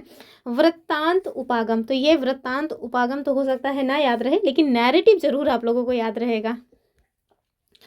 तो ये जो वृत्तांत उपागम या नैरेटिव है इसके बारे में देख लीजिए। तो इसके अंतर्गत क्या होता है कि किसी कक्षा में किसी विषय विशेष को समझाने के लिए छात्रों के सामने कुछ चीज़ें पेश की जाती हैं, फॉर एग्जाम्पल, ठीक है, जिससे छात्रों को समझ आए और मतलब ज़्यादा अच्छे से समझ आए कुल मिला करके। आगे देखिए, और अगर आपने अभी तक वीडियो को हाइप नहीं किया तो प्लीज़ वीडियो को हाइप कर दीजिए। इतना वीडियो को हाइप कीजिए कि बस एकदम रैंक करने लगे, एकदम लिख के आने लगे कि वीडियो हाइप्ड है, लोगों ने बहुत इसको सपोर्ट किया है। आगे देखिए, और कोई ये बड़ी बात नहीं है, आप लोग ऐसा कर सकते हैं क्योंकि आप लोगों ने ही हमारी जो टॉप 200 MCQ हमने करवाया हुआ है हिस्ट्री क्लास 6 का, उसको आप लोगों ने रैंक करवा दिया। आप लोगों ने उसको इतना हाइप किया कि उसमें हाइप लिख के आने लगा है। तो बस वैसे ही इस वीडियो को भी एकदम फैला दीजिए। देखिए अगला क्वेश्चन क्या है, कह रहे हैं कि इनमें से कौन सा वर्णन मूल्य और भाव दर्शाता है कि छात्रों ने विविधता का संप्रत्यय समझ लिया है। तो अगर आप समझिए, ये बच्चों के लिए है कि अगर आप सपोज दैट बच्चों को विविधता के बारे में समझा दिए हैं, ठीक है, अब आपको ये जानना है कि बच्चों ने क्या विविधता को समझ लिया है कि नहीं। तो इसमें जो चीज़ें दी गई हैं उसमें से क्या आप यूज़ करेंगे। पहला देखिए, यहाँ बोल रहे हैं कि राष्ट्रीय प्रतीकों और इमारतों के प्रति आदर्श दर्शाना। तो भाई ये विविधता से क्या ही इसका लेना देना, ये नहीं होगा। विभिन्न वेशभूषा और शैलियों का ज्ञान होना, तो भाई रट के भी इस तरह का ज्ञान हो सकता है, इसके लिए विविधता आप समझ गए हैं ये ज़रूरी नहीं है। देश में बोले जाने वाली विभिन्न भाषाओं के प्रति सजगता दर्शाना, ऐसा भी नहीं है। जो मेन चीज़ होगी वो हो जाएगा कि विभिन्न क्षेत्रों, समुदायों, काम धंधों और भाषा वाले लोगों के प्रति आदर और प्रशंसा का भाव रखना। अर्थात ऐसा ना हो कि वो जिस खास समुदाय से आ रहे हैं उन्हीं के बारे में वो अच्छी फीलिंग रखे, बाकी लोगों के बारे में बस हमेशा ही गलत सलत सोचते रहें, मतलब निंदा करते रहें। तो ऐसा नहीं होना चाहिए। अगर ऐसा हो रहा है तो समझिए कि आप एज अ टीचर विविधता को समझाने में नाकाम रहे हैं, ठीक है। अगला क्वेश्चन देखिए, आपसे क्या कह रहे हैं, कह रहे हैं कि वृत्त चित्रों का प्रदर्शन सामाजिक विज्ञान अध्ययन में उपयोगी है। कैसे उपयोगी है यही तो बताना है। पहला देखिए, कह रहे हैं कि ये घटना का प्रथम दृष्टया की भांति ब्यौरा देती है। दूसरा, ये पाठ्य चर्चा का बोझ कम करती है। तो बोझ वगैरह की कोई बात ही नहीं है, पहला वाला एकदम सही दिख रहा है, ठीक है। तो ऑप्शन ए एकदम सही हो जाएगा, ठीक है। यहाँ देखिए, तो मैंने ना ये पीडीएफ में चीज़ों को हाईलाइट कर दिया है। इससे क्या होगा कि आपको ये पता रहेगा कि क्या पॉइंट इंपॉर्टेंट है जो आपको पढ़ना है, ठीक है। पीडीएफ मिल जाएगी आपको। तो एक जगह पे आप बैठ करके पूरा का पूरा जो 2011 से 2024 तक का पेपर है वो प्राप्त कर लेंगे। तो यहाँ पे आपको बताया जा रहा है कि ये भाई वृत्त चित्र जो है ना, ये प्रदर्शन सामाजिक विज्ञान के अध्ययन में उपयोगी है। क्यों उपयोगी है? क्योंकि ये घटना का पहली ही दृष्टि में यानी कि प्रथम दृष्टया जो है वो ब्यौरा देता है। आगे आपसे बता रहे हैं कि किसी विषय वस्तु पर समाचार का सत्य घटना पर आधारित जो कलात्मकता, अभिनय और मनोरंजन के स्थान पर विषयगत केंद्रित हो वही कहलाता है वृत्त चित्र, या फिर इसी को क्या कहते हैं, डॉक्यूमेंट्री, ठीक है। आगे देखिए,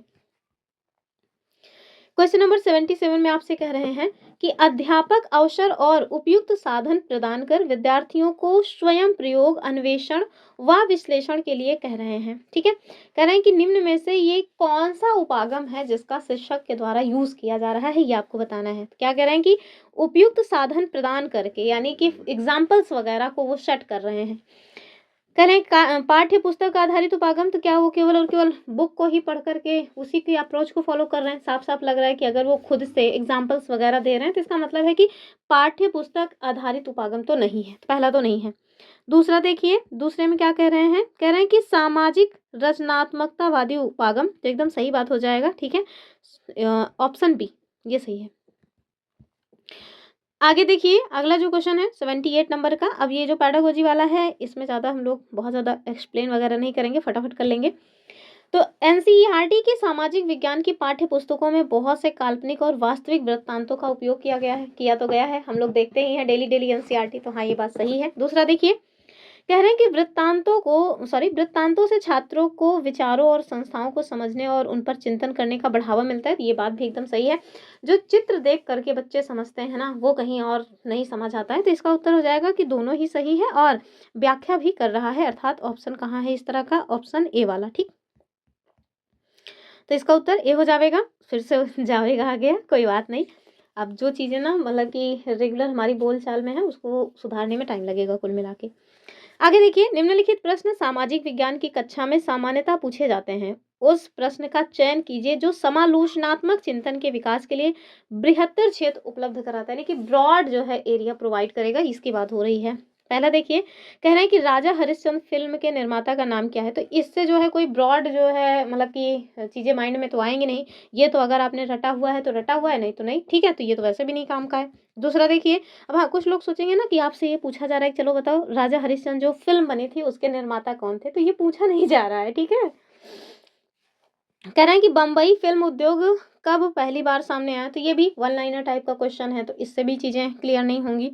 फिर देखिए, बम्बई की फ़िल्मों की प्रकृति का वर्णन कीजिए और चौथा क्या है कि बम्बई की बहुत सारी फ़िल्में प्रवासियों के जीवन के बारे में क्यों थी? ये बताना है। तो हाँ, सबसे ज़्यादा जो ब्रॉड एरिया प्रोवाइड करेगा ना, वो यही ऑप्शन डी वाला करेगा, ठीक है? आगे देखिए, अगले क्वेश्चन में आपसे कह रहे हैं कि आपको सही विकल्प बताना है। प्रश्न है कि क्या मौजूदा वैधानिक सुरक्षा प्रावधान महिलाओं की सामाजिक बराबरी को सुनिश्चित करने के लिए काफ़ी हैं?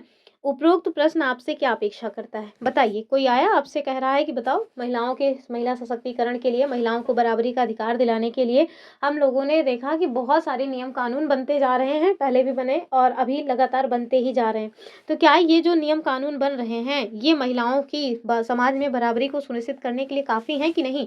तो आपको ये नहीं बताना है कि काफ़ी है कि नहीं है। नहीं, आपसे तो क्वेश्चन में ये पूछा जा रहा है कि ये जो प्रश्न है ना, वो आपसे आखिर अपेक्षा क्या कर रहा है? आपकी कौन-सी थिंकिंग के बारे में वो जानना चाह रहा है? हमारे पास ऑप्शंस क्या हैं कि क्या जो है पहला वाला ऑप्शन कहाँ है? ये देखिए कि महिलाओं के लिए उपलब्ध वैधानिक सुरक्षा प्रावधान और उनके इतिहास की व्याख्या करें। तो क्या आपको ऐसा करना है? नहीं, ऐसा तो है नहीं, क्योंकि वो इसके बारे में तो आपसे पूछ ही नहीं रहे हैं। दूसरा देखिए, कह रहे हैं कि सामाजिक बराबरी क्या होती है, ये समझाना और उनके उदाहरण देना। तो ये नहीं होगा। और वैधानिक सुरक्षा प्रावधानों को विश्लेषित करना और उनको सही ठहराना, तो ये भी नहीं होगा। इसका जो सबसे अच्छा उत्तर हो जाएगा वो हो जाएगा कि बराबरी प्राप्त करने में इन वैधानिक सुरक्षा प्रावधानों की पहुंच व सीमाओं की जांच करना। यानी कि समाज में ये इतने सारे कानून बनाने के बाद भी क्या महिलाओं को बराबरी मिल गई है कि नहीं? अगर मिल गई है तो बताओ, नहीं मिली है तो भी बताओ। यानी कि कुल मिला के जांच परीक्षण वगैरह करना है। आगे देखिए, और आपको पता होना चाहिए कि एसएसटी की जो पेडागॉजी होती है ना, वो थोड़ा टफ होती है। वो सीडीपी की तरह नहीं होती है कि सीडीपी की तरह है बच्चों से कुछ भी करवा लो। देखिए, कह रहे हैं कि सामाजिक विज्ञान की कक्षा में यदि आपको ज्ञानार्जन हेतु आगमनात्मक उपागम का प्रयोग करना है तो आप क्या करेंगे? दो शिक्षण पद्धतियां हम लोग देखते हैं, एक तो आगमनात्मक और दूसरा है निगमनात्मक। सीडीपी में आप लोगों ने इसको पढ़ा होगा। पहला देखिए, कह रहे हैं कि विभिन्न उदाहरणों के बीच समानता ढूंढकर एक सामान्य सिद्धांत पर पहुंचेंगे, और दूसरा विभिन्न स्तरों की शिक्षण अधिगम गतिविधियों को एकीकृत कर लेंगे, तो ऐसा होगा। तीसरा देखिए, कह रहे हैं कि समस्या को एक सामान्य सिद्धांत से, देखिए सिद्धांत से हल करना है, ऐसा होगा नहीं।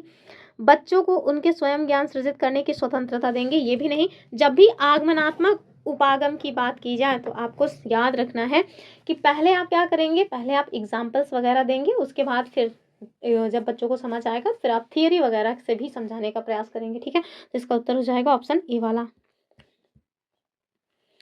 और वही चीज़ यहाँ पे है, ये आपको सीडीपी में भी पूछा जाता है कि आगमनात्मक जो उपागम है, ये विशिष्ट उदाहरण से सामान्य सिद्धांत की ओर आपको ले जाता है। यानी कि विशिष्ट पहले एग्जाम्पल दीजिए बच्चों को समझने के लिए, उसके बाद फिर जो है आप उन्हें थियरी वगैरह बताइए। क्वेश्चन आपसे पूछ रहे हैं कि सामाजिक विज्ञान शिक्षण को बहुत समय से विचारधारा या मूल्य लागू करने के साधन के रूप में देखा जाता है। ये बात एकदम सही है, ठीक है, ये एकदम सही बात है। कह रहे हैं कि सामाजिक विज्ञान के शिक्षा शास्त्रीय पक्ष के लिए लाभकारी रहा है, ऐसी बात नहीं है, ये गलत हो जाएगा। यानी कि पहला तो सही है लेकिन दूसरा गलत है, यानी ऑप्शन ए ठीक हो जाएगा, ठीक है। आगे देखिए, कह रहे हैं कि इतिहास का अध्यापन में, मतलब इतिहास पढ़ाना है और उसमें जो शिक्षक हैं उनको निम्न बिंदु पर जोर देना चाहिए, और वो कौन सा बिंदु है? तो उत्तर आपको पहले दिख गया है कि सोर्स का एनालिसिस करो, यानी कि स्रोत का विश्लेषण करना। यही हमारे इतिहास के टीचर के द्वारा मतलब कि समझाना चाहिए बच्चों को कि बच्चों भाई देखो, इतिहास का जो थीम है ना, वो विश्लेषण करने वाला है। ऐसा नहीं है कि ये रटा रटाया चीज़ है और आप उसको कर देंगे कि ठीक है ये सही है ये गलत है, नहीं, उसको आपको ना एनालिसिस करना पड़ेगा। तो इसका जो उत्तर हो जाएगा डी वाला। और आगे देखिए, अगला जो है, कह रहे हैं कि प्रायः हम इनके लिए द्वितीयक सोर्सों का प्रयोग करते हैं। तो बताइए वो कौन सी चीज़ें हैं जिनके लिए हम द्वितीयक सोर्सों का प्रयोग करते हैं? कह रहे हैं कि नई खोज के लिए। तो भाई नई खोज के लिए सेकेंडरी जो चीज़ें हैं उनका उपयोग क्यों करेंगे? पहला तो नहीं होना चाहिए। तो ए जहाँ जहाँ हो पहले उसको निपटा दीजिए, ठीक है। तो देखिए ए कहाँ है, यहाँ पे है और कहाँ है, तो ये भी नहीं होगा, ये भी नहीं होगा। इन्हीं दोनों में से आप देख लो, बी दोनों में ही है, सी और डी में से जो होगा वही वाला उत्तर माना जाएगा। देखिए कह रहे हैं कि विषय की पूर्व जानकारी के लिए, तो ये तो हो ही जाएगा क्योंकि आपके पास ऑप्शन में ही ऐसा कोई ऑप्शन नहीं है जिसमें बी ना दिया हो, तो ये तो हो जाएगा। ठीक है, अभी इसकी बात नहीं होगी, तो बी होगा। तीसरा देखिए कह रहे हैं कि बहस के लिए विश्वसनीय प्रमाण उपलब्ध कराने के लिए, और तीसरा क्या है, बहस के लिए विश्वसनीय प्रमाण उपलब्ध कराना। अच्छा, फिर वो जानकारी जो प्रत्यक्ष रूप में प्राप्त नहीं हो सकती। हाँ, ये सही हो जाएगा कि हाँ भाई, ऐसी जानकारी जो प्रत्यक्ष रूप में हमें प्राप्त नहीं हो सकती, उसके लिए हम द्वितीयक जो सोर्स है उनका यूज कर लेंगे, अर्थात बी और डी इसका सही उत्तर होगा। तो बी और डी कहाँ पे है, बी और डी वाले ऑप्शन में हो जाएगा। ठीक है, आगे देखिए यहाँ आपसे कह रहा है कि सामाजिक विज्ञान पाठ्यक्रम में परियोजना कार्य देने का क्या कारण है, यानी कि जो परियोजना दिया जाता है, प्रोजेक्ट वर्क सामाजिक विज्ञान में, आखिर उसका क्या उद्देश्य है ये बताना है। कह रहे हैं कि छात्रों को अपने समय का सही प्रयोग करने का अवसर देना। अच्छा छात्रों के लिए तो भाई उनके जो समय का सही प्रयोग है वो खेलना कूदना होता है। खैर आगे देखिए, फिर कह रहे हैं पाठ्यक्रम पूरा होने का निश्चित होना, ये नहीं, इस तरह की बातें नहीं होंगी। छात्रों में सुनने और पढ़ने के कौशल डेवलप करना, और विद्यालय शिक्षा को सामाजिक वास्तविकता से जोड़ना। बताइए क्या हो जाएगा। तो भाई इसका मेन उद्देश्य जो होता है वो होता है कि विद्यालयी शिक्षा को सामाजिक वास्तविकता से जोड़ना। Option A, sorry option D. तो आगे देखिए अगला जो क्वेश्चन है, क्वेश्चन नंबर 86, ये आपसे क्या कह रहे हैं कि रचनात्मक मूल्यांकन में कौन सी विशेषताएं हैं ये आपको बताना है। पहला, निदानात्मक और उपचारात्मक। अच्छा, दूसरा, प्रतिपुष्टि के उपरांत सुधार के अवसर। प्रतिपुष्टि मतलब जानते हैं, फीडबैक, मतलब जैसे आपको एग्जाम वगैरह दिए, एग्जाम के बाद टीचर्स जो है ना वो आपको फीडबैक देते हैं कि तुम्हारी ये चीज़ खराब है, ये चीज़ अच्छी है, तुमने यहाँ पे अच्छा परफॉर्म किया है, यहाँ पे खराब परफॉर्म किया, वो चीज़ें। फिर तीसरा है असेसमेंट ऑफ लर्निंग, यानी कि अधिगम मापन, और चौथा है सत्र के अंत में होना। तो क्या ऐसी चीज होती है, सत्र के अंत में ही होता है ये, बताइए क्या हो जाएगा। तो चौथा तो सरासर गलत हो जाएगा, सत्र के अंत में होने वाला। ठीक है, और ये नहीं होगा। निदानात्मक और उपचारात्मक ये तो होना चाहिए मेरे ख्याल, तो ये तो होगा भी, निदानात्मक और उपचारात्मक होना चाहिए। फिर कह रहे हैं कि प्रतिपुष्टि के उपरांत सुधार के अवसर। तो हाँ भाई ये भी बात है, यानी कि फीडबैक दीजिए, फीडबैक देने के बाद उन्हें मतलब वो सुधार कर सके, ऐसा अवसर मिलना चाहिए। लेकिन देखिए अधिगम मापन और सत्र के अंत में होना ये सब नहीं होगा, अर्थात ऑप्शन ए और बी जो है वो सही हो जाएगा, विकल्प ए ठीक है। ठीक है, फिर देखिए यहाँ जो है आपसे ब्लूम्स टैक्सोनॉमी है, जिसे आप लोग सीडीपी में पढ़ते हैं, वहाँ से क्वेश्चन बना हुआ है। तो इसमें मैं आपको क्या ही बताऊँ, सीडीपी में आप लोगों ने इस चीज़ को पढ़ा ही है, वही क्रम पूछ रहे हैं, सीडीपी में क्वेश्चन खूब बनता है ये। कह रहे हैं कि निम्नलिखित में से कौन सी व्यवस्था संज्ञानात्मक प्रक्रियाओं की संशोधित ब्लूम वर्गीकरण के अनुसार सही क्रम को दर्शा रही है, ये आपको बताना है। तो इसमें ना ज़्यादा सोचना विचारना नहीं है, ये वाला समझिए कि सबसे पहले स्मृति, फिर अवबोध, फिर अनुप्रयुक्त, फिर विश्लेषण, फिर मूल्यांकन व निर्माण। कुछ पता हो या ना पता हो, फीडबैक तो लास्ट में ही आता है ना, फीडबैक या क्रिएट जो मतलब इवैल्यूएट या क्रिएट जो वैल्यू है, ये सब तो लास्ट में ही आएगी ना। तो स्मृति, फिर अवबोध, यानी कि सबसे पहले remember, then understand, then apply, then analysis, then evaluate. इसको आपको ना याद करना पड़ेगा क्योंकि ब्लूम्स की जो टैक्सोनॉमी है उसका क्रम यही है, तो इसको आप याद ही कर लीजिए, इसमें बहुत कुछ बताने लायक नहीं। और वैसे भी मेरा काम सीडीपी पढ़ाना नहीं है, मैं बस आपको यहाँ चीज़ें बता रही हूँ। सीडीपी जो है आप लोग सीडीपी वाले टीचर से पढ़िए, बाकी ये पूछ लिया गया है। बाकी सामान्यतः जो है सोशल साइंस की जो पैडागोजी है उसमें इस तरह के क्वेश्चन कम बनते हैं, सीडीपी वाला। तो यहाँ देखिए ज्ञानार्थ मतलब जो ज्ञानात्मक क्षेत्र है उसमें संशोधित जो ब्लूम का वर्गीकरण है जो कि 2001 में आया था, वो कैसे है कि सबसे पहले भाई स्मृति, देन अवबोध, देन अनुप्रयोग, देन विश्लेषण, देन मूल्यांकन, उसके बाद निर्माण। ठीक है, आगे देखिए 1956 में ब्लूम ने जो वर्गीकरण किया था वो पहले कैसे था, तो पहले ज्ञान होगा, फिर बोध होगा, फिर अनुप्रयोग, फिर विश्लेषण, फिर संश्लेषण, फिर मूल्यांकन। लेकिन इन्होंने 2001 में जो है उसको जो है संशोधित रूप में, देखिए किस तरह से इसको लाया गया है, तो इसको आप थोड़ा सा देख लीजिएगा, एक दो बार देखिएगा, याद हो जाएगा। पूछा कम जाता है लेकिन कभी कभी पूछ लेते हैं। फिर आपसे अगले जो क्वेश्चन है उसमें क्या पूछ रहे हैं, थोड़ा रुक जाओ स्क्रीन यहाँ पे तुम कह रहे हैं कि एक सामाजिक विज्ञान की कक्षा में समकालीन घटना के विभिन्न परिप्रेक्ष्यों के प्रति छात्रों की सजगता का आकलन करने के लिए किस टेक्निक का यूज करना चाहिए। बताइए, क्या ये वाद विवाद होना चाहिए, या फिर नाटक, या फिर क्विज, या कथा लेखन। तो भाई अगर छात्र सजग हैं या नहीं इसको जानना है तो फिर तो सबसे अच्छा होता है डिबेट करा दो, दो बच्चों को भिड़ा दो आपस में क्या मतलब लाठी डंडा चलाने के लिए नहीं, वाद विवाद करने के लिए। ठीक है, फिर देखिए आगे और हमारा अगला जो क्वेश्चन है, बस ये लास्ट क्वेश्चन है, मतलब सॉरी लास्ट क्वेश्चन के पहले वाला है कि मूल्यांकन अध्यापकों को छात्रों के विषय में निम्न में से क्या जानने का अवसर देता है। बताइए, कह रहे हैं कि उन्होंने क्या सीखा है, वे कैसे सीखते हैं। तो वे कैसे सीखते हैं इसका अवसर तो नहीं देगा, ठीक है। किस तरह का विकल्प है, ये विकल्प इस तरह का है, देख लीजिए। तो दूसरा तो वैसे ही गलत है, जब एक विकल्प गलत हो जाए ना तो फिर फौरन पहुंच चलिया करिए कूट पे। तो वे कैसे सीखते हैं ये नहीं पता चलेगा। बी जहाँ जहाँ है निपटा दीजिए, बी यहाँ पे है, बी यहाँ पे है, तो उत्तर तो नहीं मिला। आगे देखिए, ये तो होगा ही, ठीक है, ये तो होना ही है। आगे कह रहे हैं उनकी क्या रुचियां हैं और उन्होंने क्या नहीं सीखा है। बताइए क्या हो जाएगा। तो भाई होना तो चाहिए यही कि उनकी क्या रुचियां हैं, उन्होंने क्या नहीं सीखा है, सभी कुछ, या फिर केवल और केवल सी वाला। बताइए, तो सभी कुछ हो जाएगा, ठीक है। तो जो मूल्यांकन है यानी कि जो इवैल्यूएशन है, ये बताता है टीचर को कि भाई देखिए बच्चे ने ये चीज़ सीखा है, ये चीज़ नहीं सीखा है, ठीक है। और साथ में उनकी कहाँ पे रुचि है और उनकी कहाँ पे रुचि नहीं है, और साथ में तो हो गया सब। बाकी ये थोड़ी ना पता चलेगा इवैल्यूएशन में कि वो कैसे सीखते हैं। ये तो बताते समय आप समझेंगे ना कि बच्चे किस तरह से सीख रहे हैं, आपके लेक्चर से सीख रहे हैं या फिर एक्टिविटी से सीख रहे हैं। ये तो दूसरी चीज़ होती है, फीडबैक से ये सब चीज़ें नहीं पता चलती। आगे देखिए, लास्ट क्वेश्चन आज का यहीं से शुरू है क्या, हाँ ये देखिए। कह रहे हैं कि अध्यापिका आकलन व्यूह रचना के प्रयोग द्वारा छात्राओं की अध्ययन प्रक्रिया में कठिनाई के क्षेत्रों को जानना चाहती है, और इसके लिए वो आकलन की कौन सी विधि का प्रयोग कर रही है। बताइए, क्या निदान करने वाला, दूसरा है योगात्मक, या फिर रचनात्मक, या स्थानांतरण। बताइए क्या हो जाएगा। तो ध्यान रखिएगा, ये निदान भी करने का काम कर रही है और रचनात्मक आकलन भी कर रही है, अर्थात ए और मतलब कि पहला और तीसरा, कहाँ है पहला और तीसरा, तो ए और सी ये हो जाएगा ऑप्शन सी वाला, ठीक है। तो पैडागोजी को ना, मैं एकदम सिंपल सी बात बताऊं, अगर आप चाहते हैं कि एसएसटी की पैडागोजी आपकी बहुत स्ट्रांग हो जाए, तो उसके लिए आपको बहुत एफर्ट्स नहीं लगाने हैं। उसके लिए आपको ना 2011 से पेपर उठाइए और सारे के सारे पेपर लगा डालिए, ठीक है, पैडागोजी के। और क्योंकि इसका और कोई विकल्प है ही नहीं। ऐसा तो है नहीं कि जैसे अन्य जो है, जैसे 14 मार्क्स का जो है उसके लिए आपको एनसीईआरटी पढ़नी है, उसमें से ही क्वेश्चन कंटेंट उसी वहीं से उठाया जाएगा।